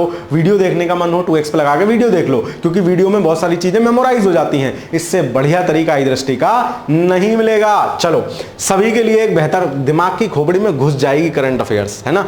बेहतर तथा अधिक टिकाऊ भविष्य के निर्माण के उद्देश्य से 2015 में सतत विकास लक्ष्यों को अपनाया गया। एसडीजी के अंतर्गत लक्ष्य 1 बन गरीबी से, तो लक्ष्य बन याद हो गया। हाँ भैया, एसडीजी जरूर याद करते जाना, पेपर में सवाल आता ही आता है, इनको मत छोड़ के जाना। एसडीजी 1 को प्राप्त करने की दिशा में हो रही प्रगति को मापने का एक साधन वैश्विक बहुआयामी गरीबी सूचकांक है। वर्ष 2010 से वैश्विक बहुआयामी गरीबी सूचकांक विश्व के 100 से अधिक देशों में व्याप्त गरीबी या तीव्र बीभत्स स्थिति की तुलनात्मक अध्ययन करता है।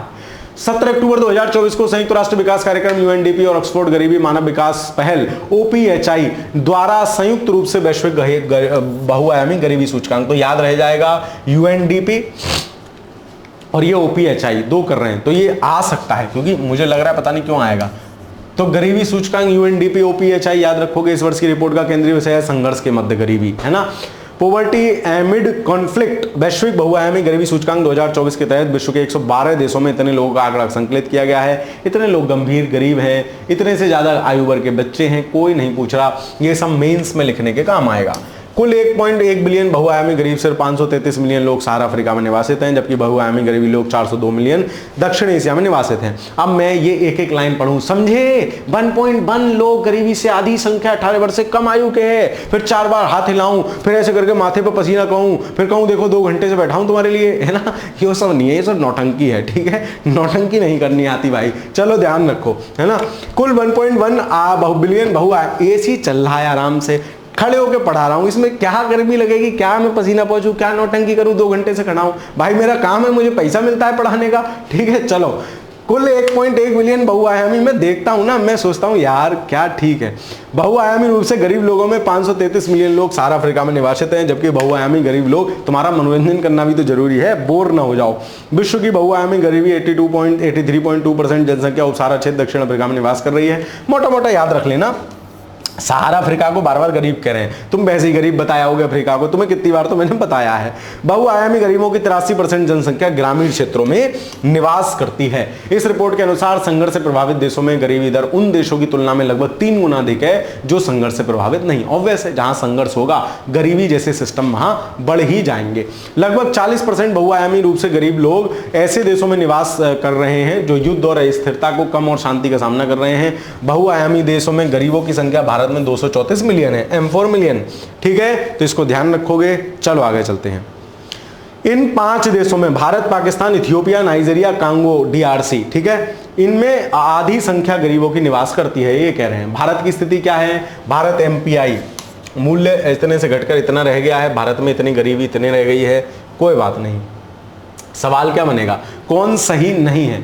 संयुक्त राष्ट्र UNDP, इसको याद रखना, बहुआयामी गरीबी सूचकांक 2 आइटम मिलकर जारी कर रहे हैं। UNDP और OPHI द्वारा संयुक्त रूप से वैश्विक गरीबी सूचकांक जारी किया जाता है। ये पहली बार नाम देख रहे होगे तो ध्यान रख लेना इसे। इस वर्ष की रिपोर्ट का केंद्रीय विषय है संघर्ष के मध्य गरीबी, बिल्कुल ठीक है। वैश्विक MPI 2024 के अनुसार गरीबों की सर्वाधिक संख्या वाले देशों में पाकिस्तान शीर्ष पर है। क्या हम शीर्ष पर हैं? क्यों? क्योंकि सबसे ज्यादा संख्या में हमारी जनसंख्या ज्यादा है भाई, है ना। चलो तो तीसरा गलत हो जाएगा, ऑप्शन नंबर C। तुम पाकिस्तान देख के भावनाओं में बह जाओ और कहो हाँ यो ही होगा, चला गरीब, यो ही गरीब होगा सर, तो वो गरीब नहीं है, ठीक। चलो तीसरा गलत हो जाएगा, तो 62 में कौन सही नहीं है? Option number C। आगे चले, भारत ऊर्जा दक्षता हब में शामिल होने की मंजूरी, ये क्या बला है सर? अभी देख लेते हैं क्या बला है।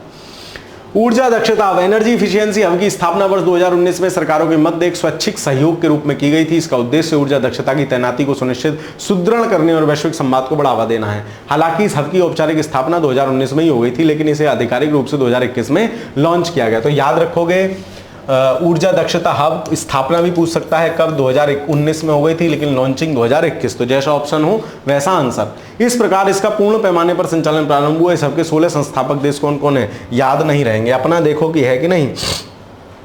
हम नहीं है, होते तो शामिल होने को काहे मंजूरी देते। इस हब का सचिवालय अंतर्राष्ट्रीय ऊर्जा एजेंसी की मेजबानी पेरिस में स्थित है, ठीक है। चलो स्मरणीय तथ्य है, 3 अगस्त 2024 को प्रधानमंत्री नरेंद्र मोदी की अध्यक्षता में केंद्रीय मंत्रिमंडल ने इस बात का आशय पत्र, लेटर ऑफ इंटेंट पर साइन, हस्ताक्षर के माध्यम से भारत को ऊर्जा दक्षता हब में शामिल होने के लिए स्वीकृति प्रदान की। ऊर्जा दक्षता bureau BEE, bureau of energy efficiency को भारत की ओर से इस हब के कार्यान्वयन एजेंसी के रूप में नामित किया गया है। BEE हब की गतिविधियों में भारत की भागीदारी को सुगम बनाने हेतु महत्वपूर्ण भूमिका निभाएगा। वर्तमान में कुल भारत सहित इसके 17 सदस्य हैं, 16 संस्थापक हैं, एक हम पहुंच गए, अब 17, तो हम संस्थापक नहीं हैं, यही कंफ्यूज करेगा। कौन सही? हाल ही में केंद्रीय मंत्रिमंडल ने ऊर्जा दक्षता में शामिल होने को स्वीकृति प्रदान की, बिल्कुल ठीक है। भारत की ओर से इस हब के कार्यान्वयन के लिए ऊर्जा दक्षता ब्यूरो को भारत की ओर से इस हब के कार्यान्वयन के लिए एजेंसी के रूप में नामित किया गया है, ये भी बात बिल्कुल सही है। दोनों बात अभी हमने देखी थी, ऑप्शन नंबर C 1 और 2 दोनों सही हो जाएंगे। महत्वपूर्ण घटना नहीं है, बस ये ध्यान रखना, इसके वो नहीं है, मतलब संस्थापक सदस्य नहीं है। वैश्विक नवाचार सूचकांक, इनोवेशन हम क्या कर रहे हैं अभी बताएंगे कितना कर रहे हैं। 2007 से वैश्विक नवाचार सूचकांक GII ग्लोबल इनोवेशन इंडेक्स का प्रकाशन प्रतिवर्ष किया जा रहा है। इसका प्रकाशन विश्व बौद्धिक संपदा, अब नवाचार कौन कर पाएगा? जो बौद्धिक रूप से बुद्धि से बढ़िया होगा सर, बौद्धिक संपदा जिसके पास होगी वो नवाचार सूचकांक जारी कर पाएगा। तो विश्व बौद्धिक संपदा संगठन, world intellectual property organization, WIPO द्वारा किया जाता है। WIPO द्वारा सूचकांक का प्रकाशन द पोर्टुलेंस इंस्टीट्यूट की भागीदारी में किया गया है। साथ ही सूचकांक के प्रकाशन में कॉर्पोरेट नेटवर्क को भागीदार यथा the confederation of Indian industry CII एवं ब्राजीलियन नेशनल कन्फेडरेशन इंडस्ट्री आदि की सहयोगी भूमिका रही। कोई बात नहीं। 26 सितंबर को वैश्विक नवाचार सूचकांक जारी किया गया। इस सूचकांक पुरानी घटना है लेकिन फिर भी हम ध्यान रखेंगे, 17वां संस्करण है। इस संस्करण का शीर्षक है सामाजिक उद्यमिता के वादे को उजागर करना, unlocking the promise of social entrepreneurship. वैश्विक नवाचार सूचकांक 2024 में विश्व की कुल 133 अर्थव्यवस्थाओं के नवाचार प्रदर्शन को उन्हें मापकर रैंकिंग प्रदान की गई है। वैश्विक नवाचार सूचकांक 2024 में स्विट्जरलैंड को लगातार 14वें वर्ष प्रथम स्थान प्राप्त हुआ है। तो स्विट्जरलैंड क्यों नवाचार कर पा रहा है? सर स्वीट है, एक तो लोग स्वीट है, ऊपर से पैसा बहुत है। स्विट्जरलैंड में ही तो है स्विस बैंक, वहीं पे तो सारी ब्लैक मनी जमा होती है। तो ब्लैक मनी का क्या करते हैं? नवाचार करते हैं ब्लैक मनी से, काले धन से नवाचार करते हैं, इसे ध्यान रख लेना। विश्व की सबसे नवाचारी अर्थव्यवस्था, नवाचारी तो है ही अर्थव्यवस्था, ठीक। चलो, अंगोला जो है वो गोला प्राप्त है, बिल्कुल बोले अंगोला, तम तो कहते ही गोला हो, गांव में कहते हैं ना गोला है, मतलब बेकार आदमी है, तो इनके पास नवाचार नहीं है। भारत 4वें वर्ष इनोवेशन ओवर परफॉर्मर घोषित किया गया है। भारत का 39वीं रैंक है, 39वीं रैंक है। तो नवाचार कैसे कर दिया? बोले सर 3 है बेटा, इसे 9 बनाना, बोले लो बना दिया, 3 3 9, हमने बता दिया 3 3 9, तो नवाचार कर दिया। हुआ नहीं लेकिन हमने कर दिया, हमारी मर्जी। तो नवाचार सूचकांक में याद रखोगे तो 3 का बना दिया 9, बोले स्क्वायर कर दें, कैसी बातें कर रहे हो, 3 का बना दो 9, नवाचार कर दिया तुमने, है ना, नवाचार कर दिया तुमने, तो इसको ध्यान रखोगे, नवाचार कर दिया तुमने, ठीक। चलो, पिछले साल हम 40वें नंबर पे थे, तो नवाचार कर दिया। नंबर 1 कौन है? स्वीट है, स्विट्जरलैंड है। विज्ञान और प्रौद्योगिकी नवाचार क्लस्टर, ये क्या है? वैश्विक नवाचार सूचकांक 2024 के तहत विश्व के सबसे बड़े विज्ञान और प्रौद्योगिकी नवाचार क्लस्टर्स की भी घोषणा की गई है। टोक्यो योकोहामा जापान विश्व का सबसे बड़ा विज्ञान एवं प्रौद्योगिकी हब है, तो इसको ध्यान रखोगे, इसको ध्यान रखोगे, ठीक है। बड़ा, सबसे बड़ा प्रौद्योगिकी हब है। भाई कहां भागे जा रहे,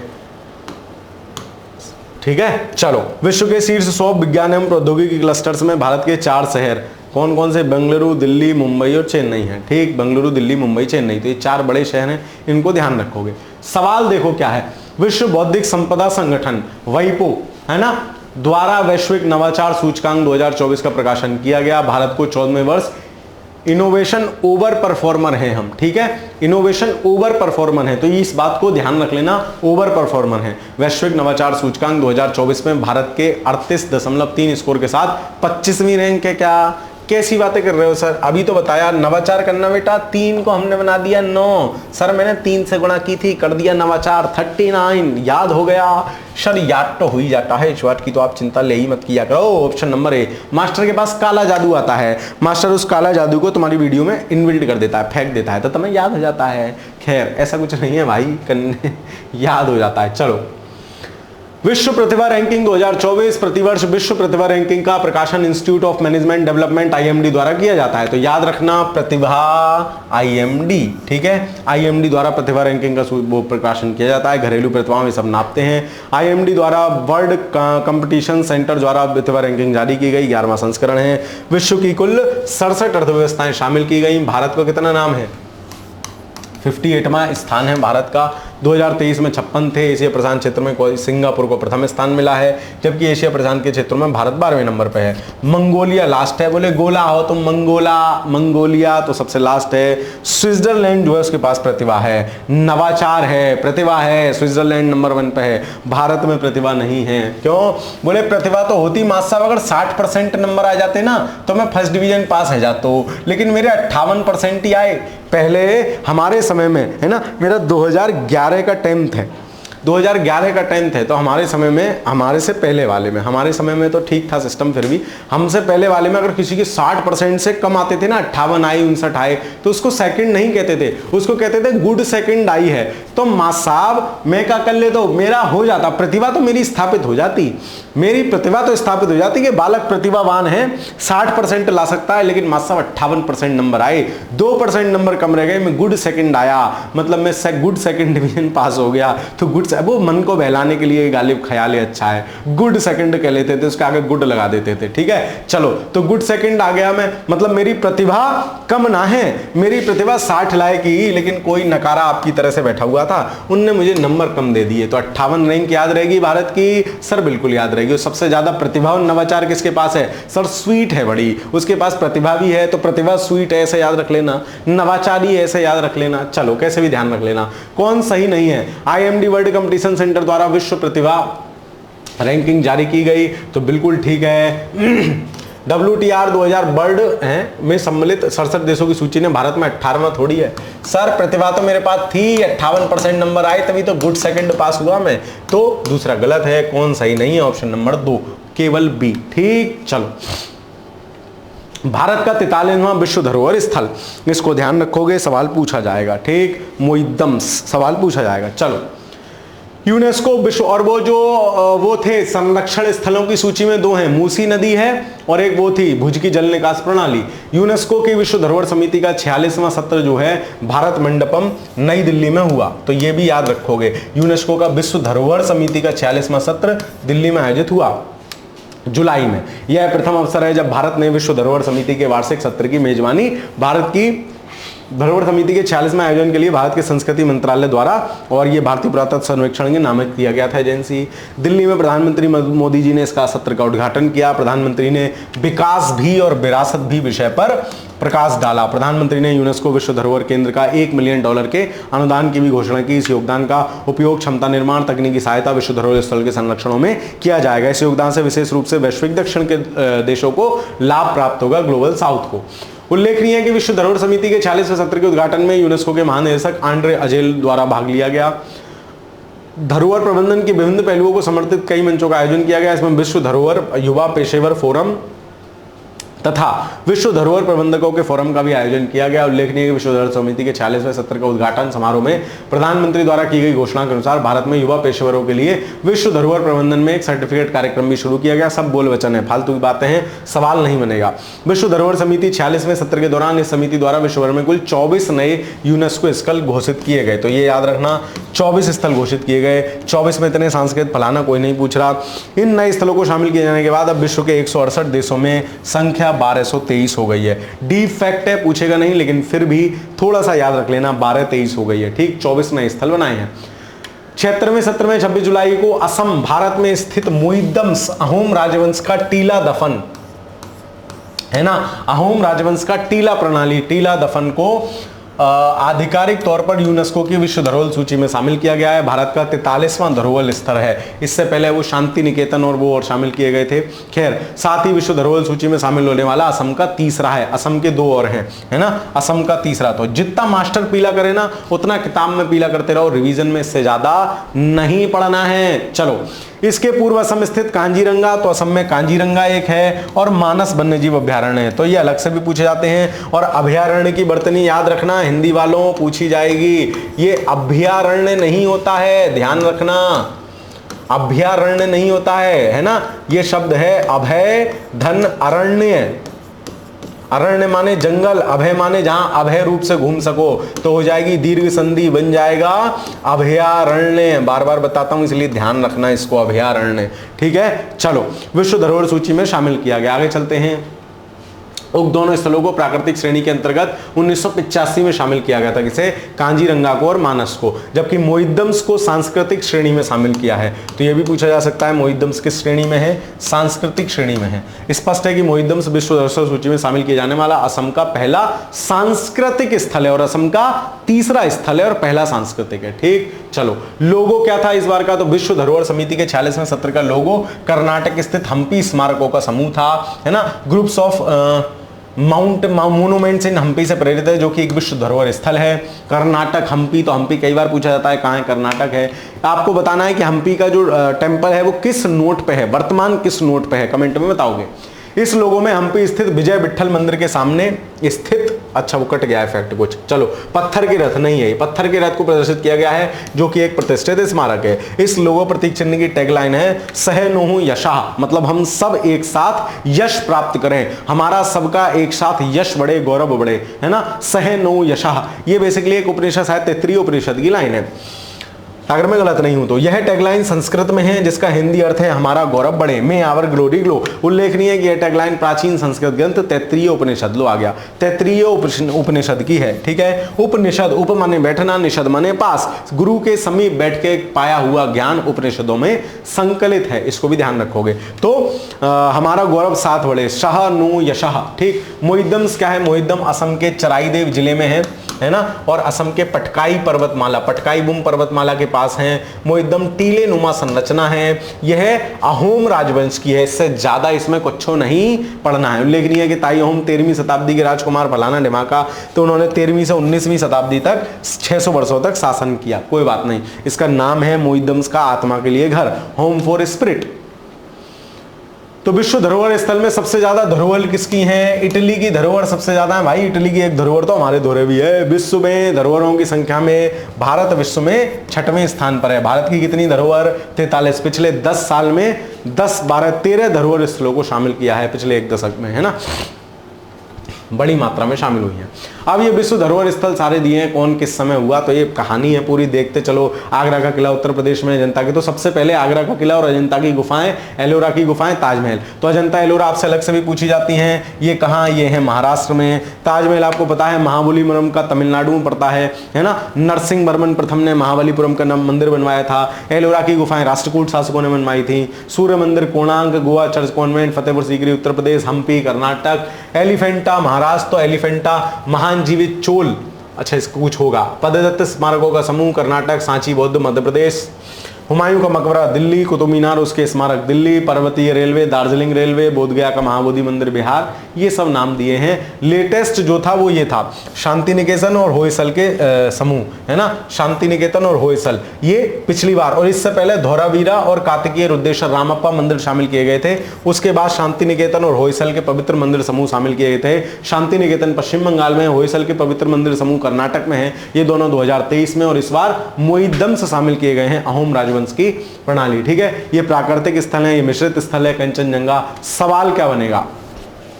यूनेस्को की विश्व धरोहर समिति 46वां सत्र नई दिल्ली में 21 से 31 जुलाई, बिल्कुल ठीक है, भारत मंडपम नई दिल्ली में आयोजित किया गया। यह प्रथम अवसर है जब भारत में ऐसी मेजबानी की है भारत ने, बिल्कुल सही है। 46वें सत्र के दौरान कुल 24 नए स्थलों को यूनेस्को की विश्व धरोहर स्थली में शामिल किया गया, तो यह भी बात बिल्कुल सही है। टोटल 24 स्थल शामिल किए गए। भारत का कौन सा? मोईदम ससम। ठीक, अच्छा, दूसरा सवाल बन गया।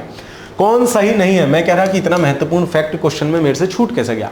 विश्व धरोहर समिति के 46वें सत्र के दौरान असम स्थित मोईदम्स असम अहोम राजवंश की टीला दफन प्रणाली को आधिकारिक तौर पर यूनेस्को की विश्व धरोहर सूची में शामिल किया गया है। ठीक है, यह भारत का 43वां विश्व धरोहर स्थल है, याद रखोगे। यह विश्व धरोहर सूची में शामिल होने वाला असम का दूसरा है क्या? नहीं सर, असम का तीसरा स्थल है, और असम का पहला सांस्कृतिक है। दो और कौन है? मानस और कांजीरंगा।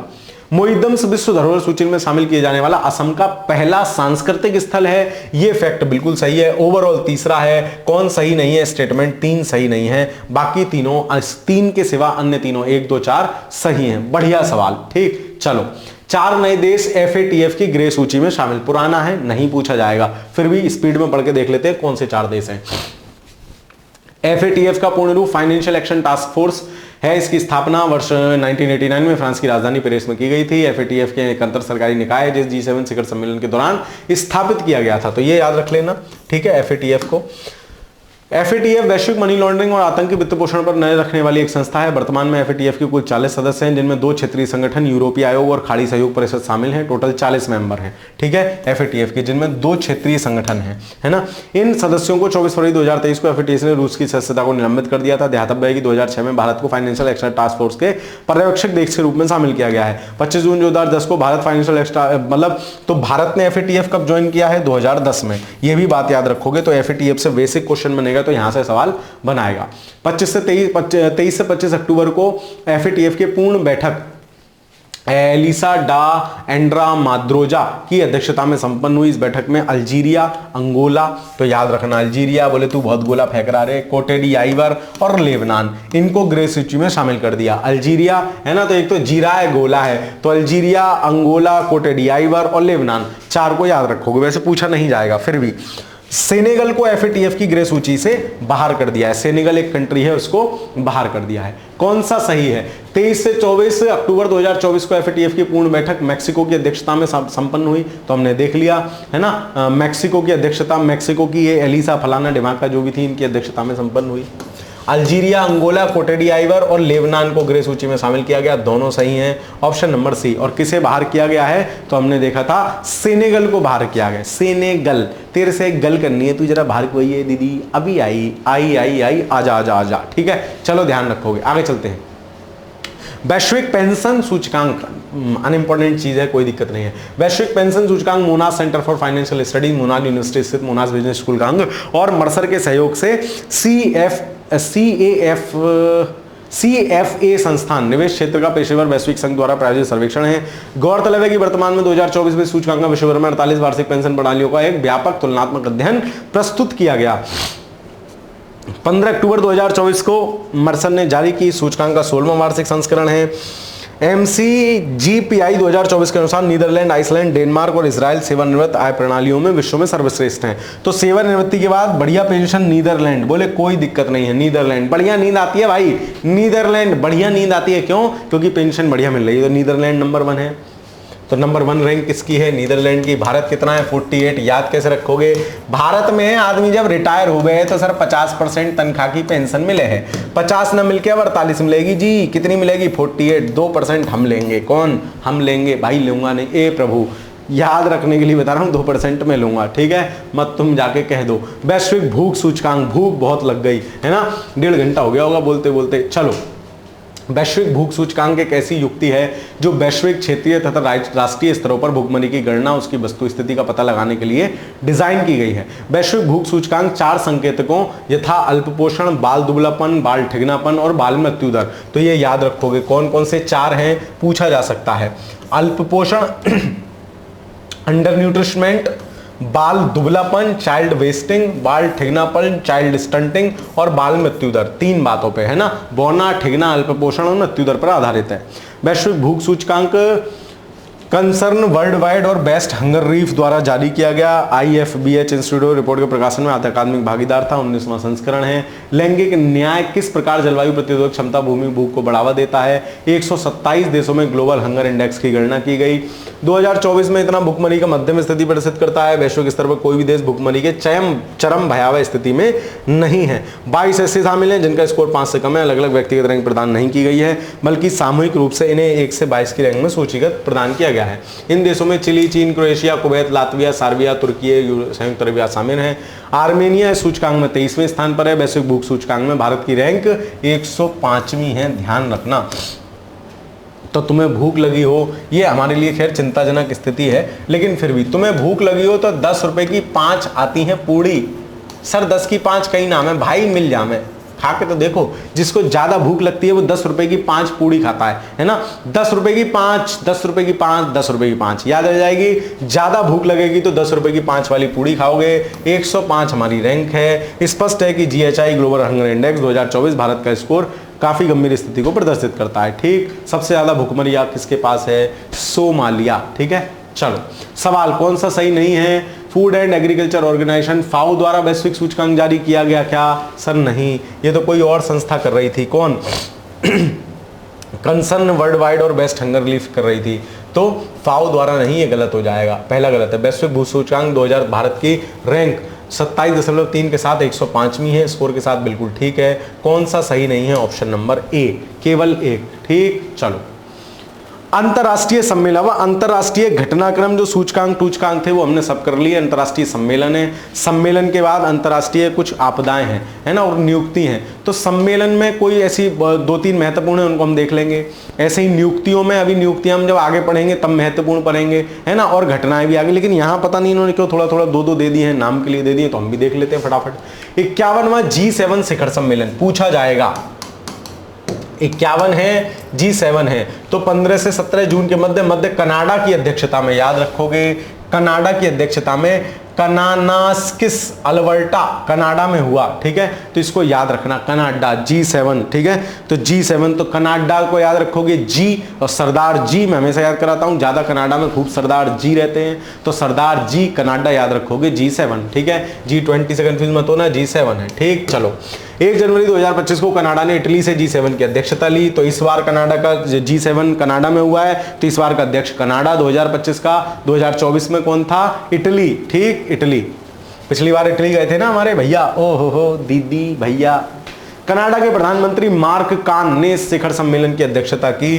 तो मार्क कान है ना, कर नहीं रहा था भाई, कान पे मार दिया हमने, चल रहे कर ले चुपचाप अध्यक्षता। कनाडा, कनाडा मतलब कान, मार्क कान। ठीक, चलो इस शिखर सम्मेलन में 7, अरे भाई साहब ऐसा कुछ नहीं है, बताने याद रह जाए, खोपड़िया में रह जाए, बस पेपर तक चला जाए।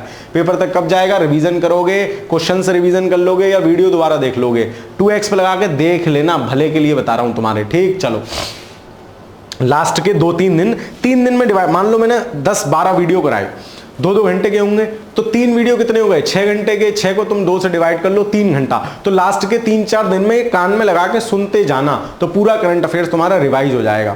इस शिखर सम्मेलन में 7 G7 शिखर सम्मेलन नेताओं के अलावा यूरोपीय परिषद, एंटोनियो कोस्टा, यूरोपीय आयोग, उर्सुला वॉन डेर, ये सब शामिल थे। G7 के अध्यक्ष के रूप में कनाडा ने शिखर सम्मेलन के दौरान आयोजित कुछ कार्य सत्रों में भाग लेने वाले अन्य राष्ट्रों को, अंतर्राष्ट्रीय संगठनों को आमंत्रित किया था। भारत G7 का मेंबर नहीं है, लेकिन भारत आमंत्रित सदस्य था, याद रखना। मोदी जी गए थे और ये कनानसिस वाइल्ड लाइफ चार्टर को सब देशों ने अपनाया, G7 वालों ने। क्यों? क्योंकि जहां स्थान पे होता है वैसे ही कर देते हैं। यह पहल जंगलों में लगने वाली आग को रोकने, उससे लड़ने और पुनर्निर्माण में सहयोग करेगी। तो ये पूछ सकता है, कनानसिस वाइल्ड फायर चार्टर, भारत ने ऑस्ट्रेलिया, मैक्सिको, दक्षिण कोरिया, दक्षिण अफ्रीका के साथ मिलकर इस पहल का समर्थन किया।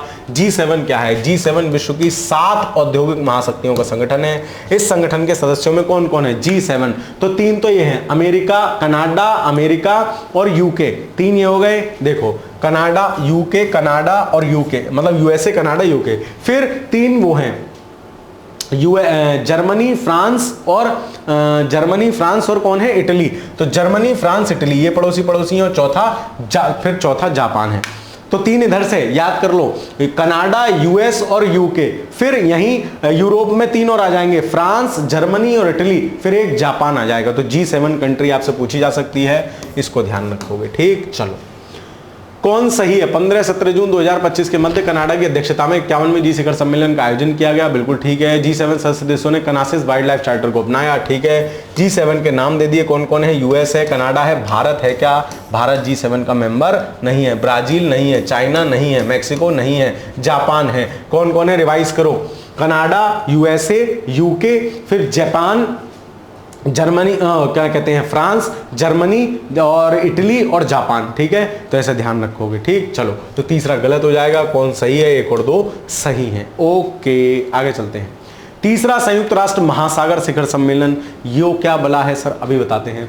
9 से 13 जून 2025 के मध्य तीसरा संयुक्त राष्ट्र महासागर सम्मेलन है ना, यूएन महासागर सम्मेलन नीस, फ्रांस में आयोजित किया गया। नीस, नीचे बैठाला सब है, महासागर में बैठो। नीस, फ्रांस। क्यों फ्री में बैठोगे भाई? महासागर पे सम्मेलन करने आए हो तो नीचे ना बैठोगे, महासागर नीचे ही तो है, तो नीस, नीचे बैठो, फ्रांस में, है ना। इसको ध्यान रख लेना, महासागर शिखर सम्मेलन नीस, फ्रांस। यह सम्मेलन फ्रांस और कोस्टा रिका द्वारा संयुक्त रूप से आयोजित किया गया था, फ्रांस और कोस्टा रिका द्वारा। इस सम्मेलन का मुख्य विषय था महासागर के संरक्षण और सतत उपयोग के लिए कार्रवाई में तेजी लाना और सभी हितधारकों को संगठित करना। इस सम्मेलन के उद्देश्य हैं सतत विकास के लिए महासागरों, समुद्रों, समुद्री संसाधनों, संरक्षण और सतत उपयोग के लिए आगे और तत्काल कार्रवाई का समर्थन करना। और एसडीजी लक्ष्य कौन सा है? एसडीजी 14 है। 2 एसडीजी लक्ष्य अभी हमारे सामने आए, एक 1 गरीबी दूर करना, एक 14 जल के नीचे जीवन। तो इसको भी ध्यान रखना, सारे एसडीजी याद कर जाना, एक सवाल एसडीजी से आता ही आता है। उल्लेखनीय है कि पहला संयुक्त राष्ट्र महासागर सम्मेलन 2017 में हुआ था, जबकि दूसरा 2022 में पुर्तगाल में हुआ था। तो वैसे पूछेगा नहीं, कठिन सवाल बन जाएगा। तो पहला याद रख लेना 2017 में स्वीडन में और फिजी में। दूसरा जो है मेजबानी में, अच्छा आयोजित यूएसए में हुआ था। इतना कंफ्यूजिंग है, पुराना है, नहीं पूछेगा, तुम्हारा मन है फिर भी याद कर लेना। हमारे यहाँ से कौन गए थे? केंद्रीय मंत्री डॉक्टर जितेंद्र सिंह गए थे, है ना। इस अवसर पर उन्होंने भारत की डीप ओशन मिशन समुद्रयान परियोजना, जिसके तहत 2026 तक भारत की पहली मानवयुक्त पनडुब्बी तैयार करने की उम्मीद है। तो डीप ओशन मिशन है ना कि इन समुद्रयान परियोजना के बारे में बताया। फिर उन्होंने बताया कि राष्ट्रव्यापी एकल उपयोग पर हमने प्लास्टिक प्रतिबंध लगा दिया है, वो ऑन पेपर लग गया है, बाकी प्लास्टिक खूब मिल रही है, नो टेंशन। $80 बिलियन से अधिक की सामुद्रिक अर्थव्यवस्था परियोजनाओं को रेखांकित किया है। साथ ही भारत ने वैश्विक समुद्री क्षेत्र में अपने प्रभुत्व को रेखांकित करते हुए SSHV डिजिटल महासागर डेटा पोर्टल लॉन्च कर दिया है। 13 जून को 2025 को सम्मेलन के परिणाम के रूप में हमारा महासागर हमारा भविष्य त्वरित कार्रवाई के लिए एकजुट, our ocean our future united for the urgent action के शीर्षक के नाम से राजनीतिक घोषणा पत्र शामिल किया हुआ है। यही बकैती होती है सिर्फ। कौन सही है? 9 से 13 जून 2025 के मध्य तीसरा समुद्र राष्ट्रीय महासागर सम्मेलन न्यूयॉर्क यूएसए में हुआ। क्या? नहीं सर, नीचे बैठाया सब है। क्यों? बोले महासागर का सम्मेलन है, नीचे बैठोगे पानी में, फ्रांस में। ठीक है, चलो नीस। भारत ने वैश्विक समुद्र क्षेत्र में अपना प्रभाव रेखांकित करते हुए HSV डिजिटल महासागर डेटा पोर्टल लॉन्च किया। बिल्कुल सही है। कौन सही है? केवल 2, ऑप्शन नंबर बी। ठीक, चलो सर आप बहुत स्पीड में पढ़ रहे हो, भैया करना पड़ेगा, जल्दी जल्दी से ही काम चलेगा। मैं पीडीएफ नहीं खेलता। आगे चलते हैं, चलो। इंटरनेशनल बिग कैट अलायंस, आपको यह पता होना चाहिए कि बिग कैट में कितनी कैट कैटेगरी है, कितने हैं? 7। पहली बैठक महत्वपूर्ण है, पूछी जा सकती है कहां। इंटरनेशनल बिग कैट अलायंस की पहली बैठक 16 जून 2025 को नई दिल्ली में हुई। डेट पूछ सकता है कहां हुई, यह भी ध्यान रखना, 16 जून। इसकी अध्यक्षता केंद्रीय पर्यावरण और पर्यावरण जलवायु मंत्री भूपेंद्र यादव ने की। नई दिल्ली में आयोजित बैठक में 9 देशों के मंत्रिमंडलीय प्रतिनिधियों ने भाग लिया। भूटान, कंबोडिया, एस्तावनी गिनी, भारत, लाइबेरिया, सूरीनाम, सोमालिया और कजाकिस्तान शामिल हैं। बैठक में भूपेंद्र यादव ने आईबीसीए का अध्यक्ष तथा एसपी यादव को आईबीसीए का महानिदेशक नियुक्त किया गया। ध्यातव्य है कि आईबीसीए का मुख्यालय भारत में ही है। क्या? International big cat alliance. International big cat alliance की स्थापना भारत सरकार द्वारा नोडल संगठन अर्थात राष्ट्रीय बाघ संरक्षण प्राधिकरण, पर्यावरण, जल, जलवायु परिवर्तन मंत्रालय के माध्यम से 12 मार्च 2024 के आदेश के तहत की गई थी। आईबीसीए 95 रेंज देशों का एक संगठन है। इसका उद्देश्य देश में 7 बिग कैट को संरक्षण देना है। यह पूछा जाएगा, अगर इसमें से पूछेगा, स्टेटमेंट में होगा तो ये होगा कितनी कैट है और कौन कौन है बिग कैट में।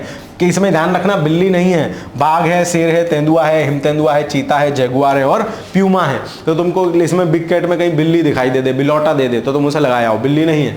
बिग कैट में 7 है, कौन सही नहीं है? इंटरनेशनल बिग कैट अलायंस की पहली बैठक 16 जून 2025 को नई दिल्ली में आयोजित हुई। ठीक, चलो, सामान्यतः डेट यूपीपीसीएस सही देता है। ठीक है, चलो। आईबीसीए की स्थापना भारत सरकार द्वारा राष्ट्रीय बाघ संरक्षण प्राधिकरण के माध्यम से की गई है। बिल्कुल ठीक है। आईबीसीए 95 देश रेंज संगठन है। इसका उद्देश्य रेंज देश में 5 बिग कैट है, क्या 7 बिग कैट है? कह रहा हूं सवाल यहीं से टपकेगा, ध्यान रखना। तीसरा गलत हो जाएगा, ऑप्शन नंबर सी गलत है। ठीक, ऑप्शन नंबर सी सही आंसर होगा। डीआईएसएस सांग्रीला संवाद कुछ महत्वपूर्ण नहीं है। सांग्रीला संवाद याद रखना, बेसिकली क्या है पूछेगा तो यही पूछेगा। एशिया प्रशांत क्षेत्र की एक प्रमुख सुरक्षा शिखर सम्मेलन है। ठीक है, कौन सा? एशिया प्रशांत क्षेत्र का। तो सांग्रीला संवाद एशिया प्रशांत क्षेत्र में। ठीक है, 30 मई से 1 जून तक सांग्रीला संवाद का आयोजन सिंगापुर में किया गया। तो सांग्री और सिंगापुर सेम सेम है ना, ऐसे ध्यान रख लेना। और एशिया प्रशांत क्षेत्र मत भूलना। इसका आयोजन अंतरराष्ट्रीय सामरिक अध्ययन संस्थान आईएस सिंगापुर द्वारा किया गया। इसमें विभिन्न देशों के रक्षा मंत्री, सैन्य प्रमुख, नीति निर्माता, राजनीतिक विशेषज्ञ शामिल थे। इस वर्ष में 40 से अधिक देशों के नेता और ये सब शामिल थे। सीडीएस जनरल अनिल चौहान ने भारत की तरफ से इसमें भाग लिया। ठीक, 2025 के सम्मेलन में शक्ति संतुलन, सहयोग बनाम प्रतिस्पर्धा और स्वदेशी रक्षा क्षमताओं जैसे विषयों को केंद्र में रखकर अंतरराष्ट्रीय सुरक्षा नीति निर्माताओं के विचारों का आदान प्रदान किया गया। ठीक, चलो अगला क्या है? एशियाई उत्पादकता संगठन एपीओ है ना, एपीओ की 67वीं प्रबंध निकाय बैठक। ये क्या है? 20 से 22 मई 2025 को एशियाई उत्पादकता संगठन जो है कि 12वीं प्रबंध निकाय बैठक जकार्ता इंडोनेशिया में हुई है ना। तो इंडोनेशिया भी मैंने आपको बताया था, याद कराया था, इंडो इनको दे दो भाई, तो वो गिविंग में नंबर 1 थे। ठीक, उसको भी मत भूलना। जकार्ता तो एशियाई उत्पादकता संगठन ने एपीओ की 67वीं बैठक हुई है जकार्ता में, याद रख लेना। इस बैठक के दौरान भारत ने 2025-26 के कार्यकाल के लिए इसकी अध्यक्षता संभाली। तो भारत एशियाई उत्पादकता संघ का 25-26 का अध्यक्ष बन गया है।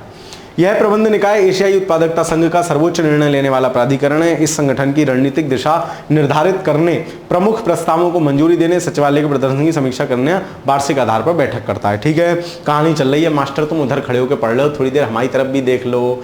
तुम्हारी तरफ तुम तो मुझे देख रहे हो जी, मैं ना देख पा रहा। आगे चलते हैं। एशियाई उत्पादकता संघ एपीओ क्या है? यह आपसी सहयोग, क्षमता निर्माण के माध्यम से एशियाई प्रशांत क्षेत्र में उत्पादकता की वृद्धि हेतु इसकी स्थापना 1961 में हुई। 21 सदस्य हैं, कोई दिक्कत नहीं। बैठक याद रखना, एशियाई उत्पादकता संघ की कहां हुई है? जकार्ता में। कौन सही नहीं है? एशियाई उत्पादकता संगठन एपीओ की 67वीं प्रबंध निकाय की बैठक नई दिल्ली में आयोजित हुई। क्या सर बिल्कुल गलत बात कर रहा है, ये बदतमीज टाइप का सवाल है, नहीं है।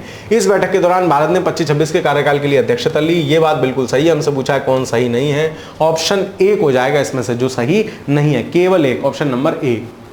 ऐसे ही सवाल करंट अफेयर्स के आएंगे और मैंने मैक्सिमम सवाल मल्टी स्टेटमेंट आपको बना कर दिए हैं, है ना।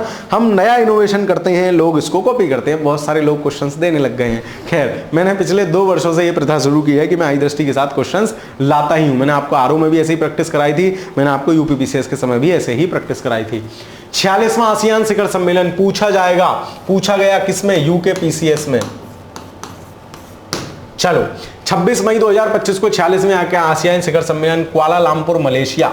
तो आसियान है ना, कुआलालंपुर लामपुर कैसे याद रखोगे, मलेशिया। आसियान को आशिकी से याद कर लो कुछ, आसियान सम्मेलन है, आशिकी है। कुआलालंपुर तो आशिक तो ऐसे ही हो जाता है, कुआलालंपुर ऐसा नाम लग रहा है ना अजीब सा, तो ऐसे ही आशिक हो जाता है। मलेशिया उसे लवेरिया सा हो जाता है, मलेरिया सा हो जाता है, मलेशिया कुआलालंपुर है ना। आसियान आशिक को क्या हो जाता है, मलेरिया, मलेरिया लवेरिया कुआलालंपुर, याद रह जाएगा।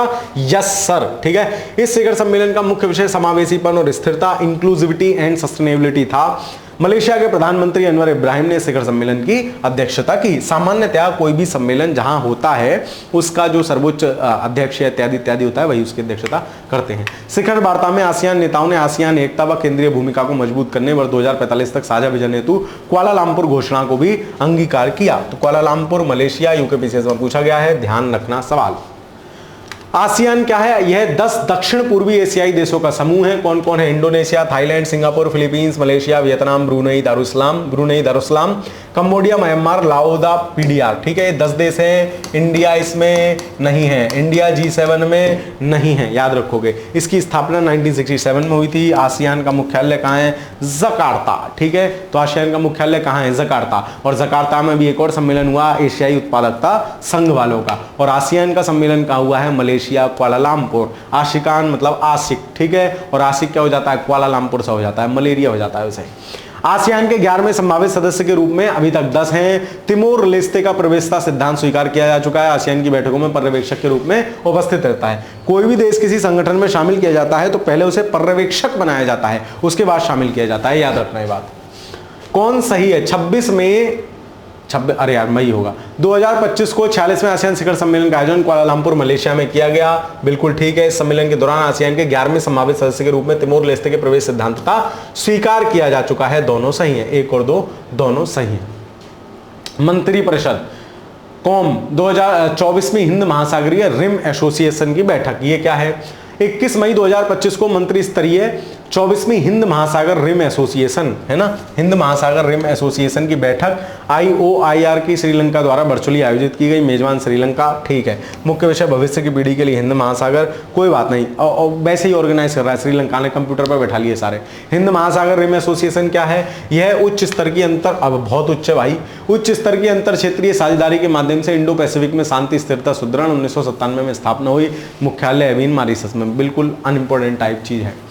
संयुक्त राष्ट्र जैव विविधता सम्मेलन कोप 16, कोप 29 कहां हुआ था, बाकू, एक बाकी रह गया था अजरबैजान, तो कोप 29 कहां हुआ, बाकू में। कोप 16 किसका, जैव विविधता का, वो किसका था, पर्यावरण परिवर्तन का, ठीक है। जैव विविधता सम्मेलन कोप 16 जैव विविधता से रिलेटेड कहां हुआ, तो संयुक्त राष्ट्र जैव विविधता सम्मेलन का मूल सत्र 21 अक्टूबर 2023 को कोलंबिया काली में आयोजित किया गया था। तो कोप 16 क्या है, कोलंबिया काली जैव विविधता, कोलंबिया है ना भाई, लंबी लंबी टांगे थी, मैंने एक ऐसा जैव विविधता वाला आइटम देखा, काला काला था, ठीक है, तो ध्यान रख लेना कोलंबिया काली। चूंकि काली सम्मेलन में कई प्रमुख मुद्दों पर सहमति नहीं बन पाई थी 2024 में, इसलिए इसका विस्तारित सत्र 25 से 27 फरवरी को इटली के रोम स्थित संयुक्त राष्ट्र खाद्य फाओ के मुख्यालय पर आयोजित किया गया। तो जैव विविधता पर कोप 16 2 जगह, कोलंबिया काली और रोम, ठीक है, राम बचा ले भाई, रोम है ना। इसके पूर्व एक ऑनलाइन सत्र भी आयोजित किया गया था। इस सम्मेलन का मुख्य उद्देश्य मॉन्ट्रियल 2022 में स्वीकृत वैश्विक जैव विविधता रूपरेखा GVF को प्रभावी ढंग से लागू करना है, ठीक। कोप 16 के प्रमुख परिणाम, राष्ट्रीय जैव विविधता रणनीति कार्य योजना, अद्यतनीकरण, परंपरागत ज्ञान और जैव संसाधनों को न्यायसंगत उपयोग सुनिश्चित करना। कौन सही नहीं है, मूल सत्र कोलंबिया कार्ली में आयोजित हुआ था, ध्यान रखना इसको। कोप 16 जैव विविधता, तो तुमने कैसा विविधता वाला जैव देखा, जो काला था और कोलंबिया लंबा लंबा सा था, तो जैव विविधता का कोप 16 याद रहेगा।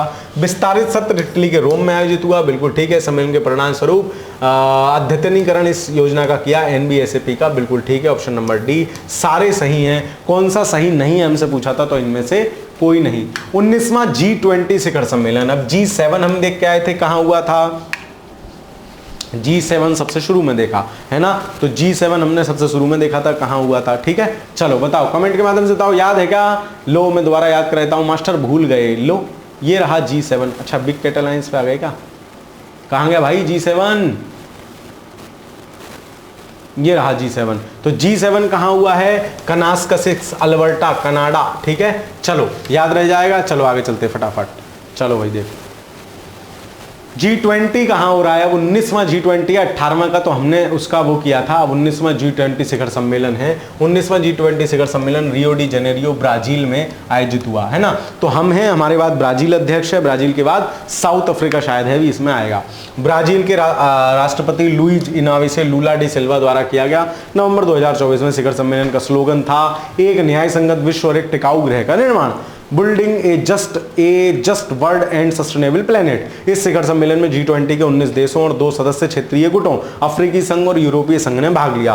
रिसेंट अफ्रीकी संघ इसमें शामिल हुआ है। उल्लेखनीय है कि भारत ने 2023 में आयोजित 18वें G20 शिखर सम्मेलन के दौरान अफ्रीकी संघ की स्थायी सदस्यता प्राप्त हुई थी। 19वें G20 शिखर सम्मेलन के उद्घाटन समारोह के दौरान ब्राजील के राष्ट्रपति ने भूख और गरीबी के विरुद्ध वैश्विक गठबंधन global alliance against hunger and poverty को आधिकारिक रूप से लॉन्च किया। 82 देश भारत सहित इस गठबंधन के 148 संस्थापक सदस्य हैं। उल्लेखनीय है कि संयुक्त राष्ट्र खाद्य एवं फाओ के अनुसार विश्व में 2024 में 733 मिलियन लोग अल्प पोषित हैं। अल्प मतलब जिनको कम खाना मिल रहा है।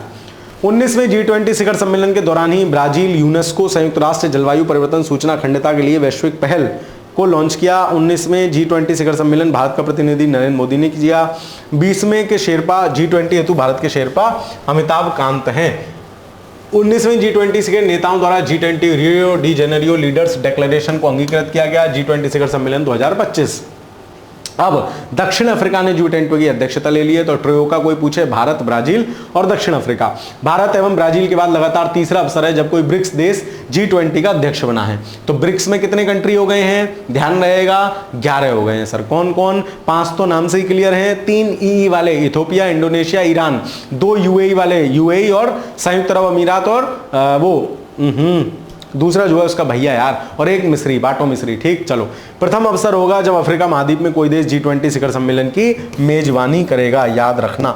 दक्षिण अफ्रीका द्वारा G20 की शिखर सम्मेलन एकजुटता, समानता और सतत विकास को बढ़ावा देना विषय पर केंद्रित रहेगी। कौन सा सही है? 18-19 नवंबर 2024 को रियो डी जेनेरियो ब्राजील में 19वां G20 शिखर सम्मेलन आया। तो G7 कहाँ हुआ?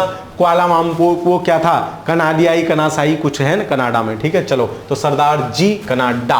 और G20 कोई पूछे तो ब्राजील में हुआ है, ध्यान रखना। 19वें शिखर सम्मेलन के दौरान उद्घाटन समारोह ब्राजील ने भूख और गरीबी के लिए वैश्विक गठबंधन आधिकारिक रूप से लॉन्च किया। यह भी बिल्कुल सही है, दोनों सही। ऑप्शन नंबर सी इस प्रश्न का सही उत्तर होगा। मास्टर आगे चलो। ठीक, 80 सवाल है, घबराओ मत, 2-4 घटनाएं रह गई हैं, खत्म करते हैं, फिर इकोनॉमी शुरू करेंगे। देखेंगे इकोनॉमी, कोशिश होगा तो एक ही क्लास में निपटा दूंगा, खींच दूंगा। 2-2.5 घंटे की एक क्लास, ज्यादा भी हो सकती है। COP29 संयुक्त राष्ट्र जलवायु शिखर सम्मेलन 2024। तो मध्य बाकू अभी हम पढ़ के आए थे। तो बाकू अजरबैजान में आयोजित किया गया है ना। आधिकारिक रूप से UNFCCC के पक्षकारों का 29वां COP29 मैंने बताया था ना। 29 रह गए भाई, COP क्यों एक कम रह गए, बाकू एक बाकी रह गया। अजरबैजान, मुख्तार बाबायेव COP29 की अध्यक्षता सौंपी गई। COP29 में अजरबैजान की अध्यक्षता में बाकू वित्त लक्ष्य की घोषणा की गई। इसके तहत विकासशील देशों को जलवायु कार्रवाई के लिए प्रति वर्ष 1.3 ट्रिलियन डॉलर की धनराशि प्राप्त करने की प्रतिबद्धता जताई। COP29 में हानि एवं क्षति कोष को पूर्ण रूप से शामिल करने का निर्णय लिया गया। COP29 उच्च स्तरीय खंड में भारत की ओर से केंद्रीय पर्यावरण मंत्री कीर्तिवर्धन सिंह शामिल हुए। COP30 का आयोजन नवंबर 2025 में ब्राजील में प्रस्तावित है। ला ला ला ला ला ला ला ला। चलो, ध्यान रहेगा कौन सा सही है। 11 से 24 नवंबर 2024 को मध्य नई दिल्ली में भारत की संयुक्त COP9। ए भाई, नई दिल्ली में हुआ क्या? कैसी बातें कर रहे हो सर, एक बाकी रह गया था, 29 है। COP29 में हानि और क्षति कोष पूर्ण रूप से संचालित करने की घोषणा की गई। बिल्कुल ठीक है। COP13 वहां प्रस्तावित है ब्राजील में। बिल्कुल ठीक है। कौन सही है? 2 और 3। Option number B Anand. Yes sir. BRICS शिखर सम्मेलन, तो ब्रिक्स शिखर सम्मेलन भी हुआ है कहां? कजान। ठीक है, कजान रूस में 16वां ब्रिक्स शिखर सम्मेलन अक्टूबर में हुआ।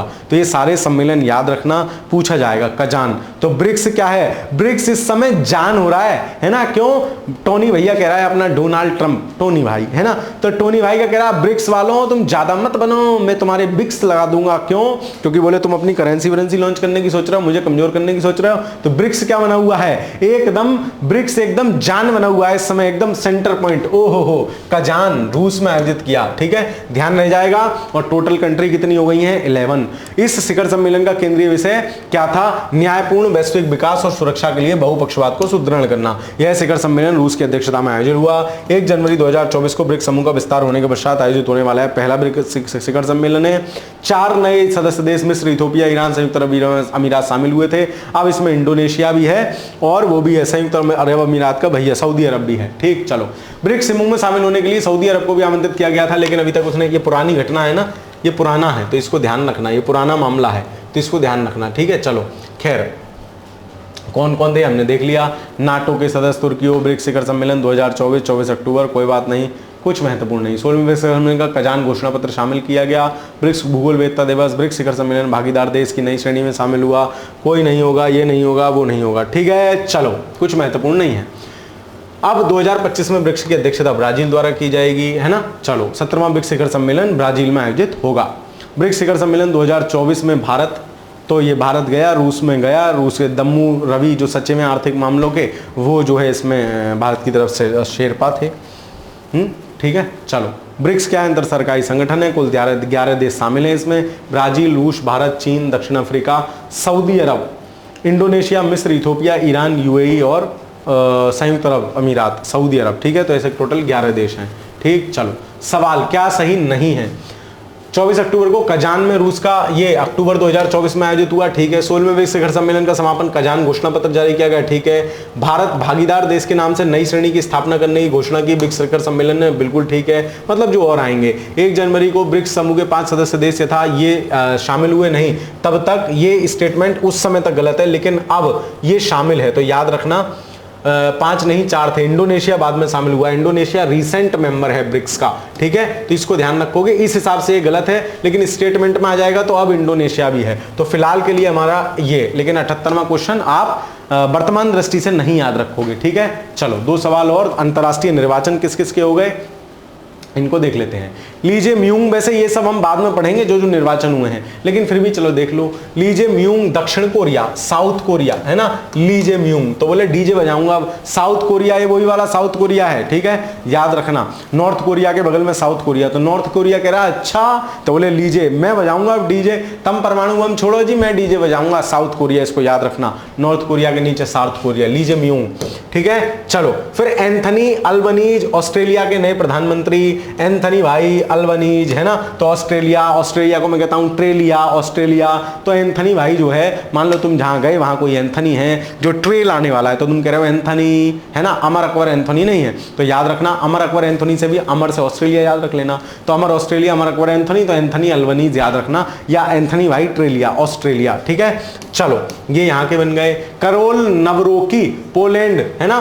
करोल नवरोकी, पोलैंड, तो इसको ध्यान रख लेना भाई, मुझे जो चीज कनेक्ट कर रही है वो आपको बताने में सक्षम नहीं हूं। ठीक, चलो करोल नवरेकी, है ना, अब नहीं रुकेगा, नवरोकी अब नहीं रुकेगा, पोलैंड, इसको ध्यान रख लेना। उन्होंने राष्ट्रपति के चुनाव में, तो ये पोलैंड के बने हैं, करोल नवरोकी, है ना। करोल बाग अब रुकेगा नहीं, ऐसे याद रख लेना, पोलैंड। फेडरिक मर्ज, जर्मनी के, तो ये मेर्ज, मर्ज हो गया भाई। फेडरिक क्या हो गया? मर्ज हो गया। क्यों? मनी जमी हुई है, जम गई मनी, तो फ्रेडरिक मर्ज, जम गई मनी, जर्मनी के नए चांसलर बने हैं, इनको भी ध्यान रख लेना। ठीक, मार्क कार्नी, तो कार्नी कनाडा, कान पे मारा, मार्क कार्नी कनाडा, है ना। कनाडा के नए पीएम बन गए जस्टिन ट्रूडो के पद छोड़ने के बाद, तो मार्क कार्नी को भी याद रखोगे, पूछा जा सकता है। अमेरिका में अपने भैया टोनी भाई बन गए डोनाल्ड ट्रंप। ठीक है, इसमें कोई ऐसी महत्वपूर्ण बात है नहीं, फिर भी देख लेते हैं। प्रत्येक 4 वर्ष पर होता है अमेरिका का चुनाव, 7वां राष्ट्रपति चुनाव है। रिपब्लिकन पार्टी के उम्मीदवार हैं डोनाल्ड ट्रंप, तो आपसे पूछा जा सकता है पार्टी ट्रंप से में भी सवाल बन जाए, इसलिए मैं पढ़ रहा हूं। उन्होंने डेमोक्रेटिक पार्टी की कमला हैरिस को हरा दिया है, जीत से ट्रंप ओवल ऑफिस में आने वाला अवसर मिला है। ट्रंप 20 जनवरी को शपथ ली, 45वें राष्ट्रपति, 47 में अमेरिका के राष्ट्रपति बन गए हैं, मतलब 45 में और 47 में बन गए। इससे पहले जो बाइडेन थे बीच में रहे, इनके बीच में। डोनाल्ड ट्रंप अमेरिकी इतिहास में पहले राष्ट्रपति हैं जिन्हें 2 बार महाभियोग का सामना करना पड़ा भाई। 78 साल के चचा हैं। अमेरिकी हाउस ऑफ रिप्रेजेंटेटिव ने 6 भारतीय भी चुने गए हैं। कीर स्टारमर, है ना, तो कीर स्टारमर, हमने जो है इन यूके के कीर लगा के कील घुसेड़ दी थी इनके बाद में। बोले जा रहे हो कि नहीं जा रहे हो, अंग्रेजों भारत छोड़ो, कीर स्टारमर, कीर लगा के ही मार दिया, कील लगा के ही मार दिया। याद हो जाएगा, कीर स्टारमर, ऋषि सोनेक का स्थान लिया इन्होंने, लेबर पार्टी के हैं कीर स्टारमर। तो कीर किसके पास मिलेगी, कील किसके पास मिलेगी, लेबर के पास। और इनकी पार्टी भी ध्यान रखना, ये रिपब्लिकन पार्टी के हैं, डोनाल्ड ट्रंप, ठीक है, पब्लिक की तरफ से चुने गए ना, ऐसे ध्यान रख लेना, तो रिपब्लिकन है। फिर उसके बाद मसूद पेजेशकियन ईरान के राष्ट्रपति बन गए। तो ईरान क्या है, पेजेशकियन और मसूद है ना, तो ईरान पेजेशकियन, तो ईरान फालतू में शक कर रहा था कि इसे मारूं उसे मारूं, तो शकियन, ठीक है, सनक गया था, ऐसे याद रख लेना, मसूद पेजेशकियन, तो वो सनक गया था, तभी तो हमले कर रहा है इस समय, तो इनको ऐसे ध्यान रख लेना। ईरान के राष्ट्रपति उम्मीदवार बने हैं मसूद पेजेशकियन, तो शक कर रहे हैं फालतू में, है ना, सटिया गए हैं, ठीक है, मसूद पेजेशकियन। अंतरराष्ट्रीय आपदाएं, दो आपदाएं आई हैं, उष्णकटिबंधीय तूफान बुटिप, तो बुटिप कहां आया है, कैरोलिन द्वीप समूह के रीप क्षेत्र में, है ना, उष्णकटिबंधीय तूफान है बटिप। पश्चिम में हुई जायंट टाइफून बर्लिंग सेंटर में, वहां चक्रवाती पहचान की गई। यह तूफान 9 जून को दक्षिण चीन सागर में उष्णकटिबंधीय डिप्रेशन में, तो दक्षिण चीन सागर और कैरोलिन द्वीप समूह, ठीक है, तो बटिप कैरोलिन द्वीप समूह, ठीक है, बुटिप नाम दिया गया जापान मौसम विज्ञान विभाग द्वारा। 12 जून को यह तेजी से गंभीर उष्णकटिबंधीय तूफान में परिवर्तित हो गया, 10 मिनट तक इतनी हवाएं चली। पहला लैंडफॉल 13 जून की रात लगभग डांगफांग शहर हैनांग चीन के निकट अपना पहला लैंडफॉल किया।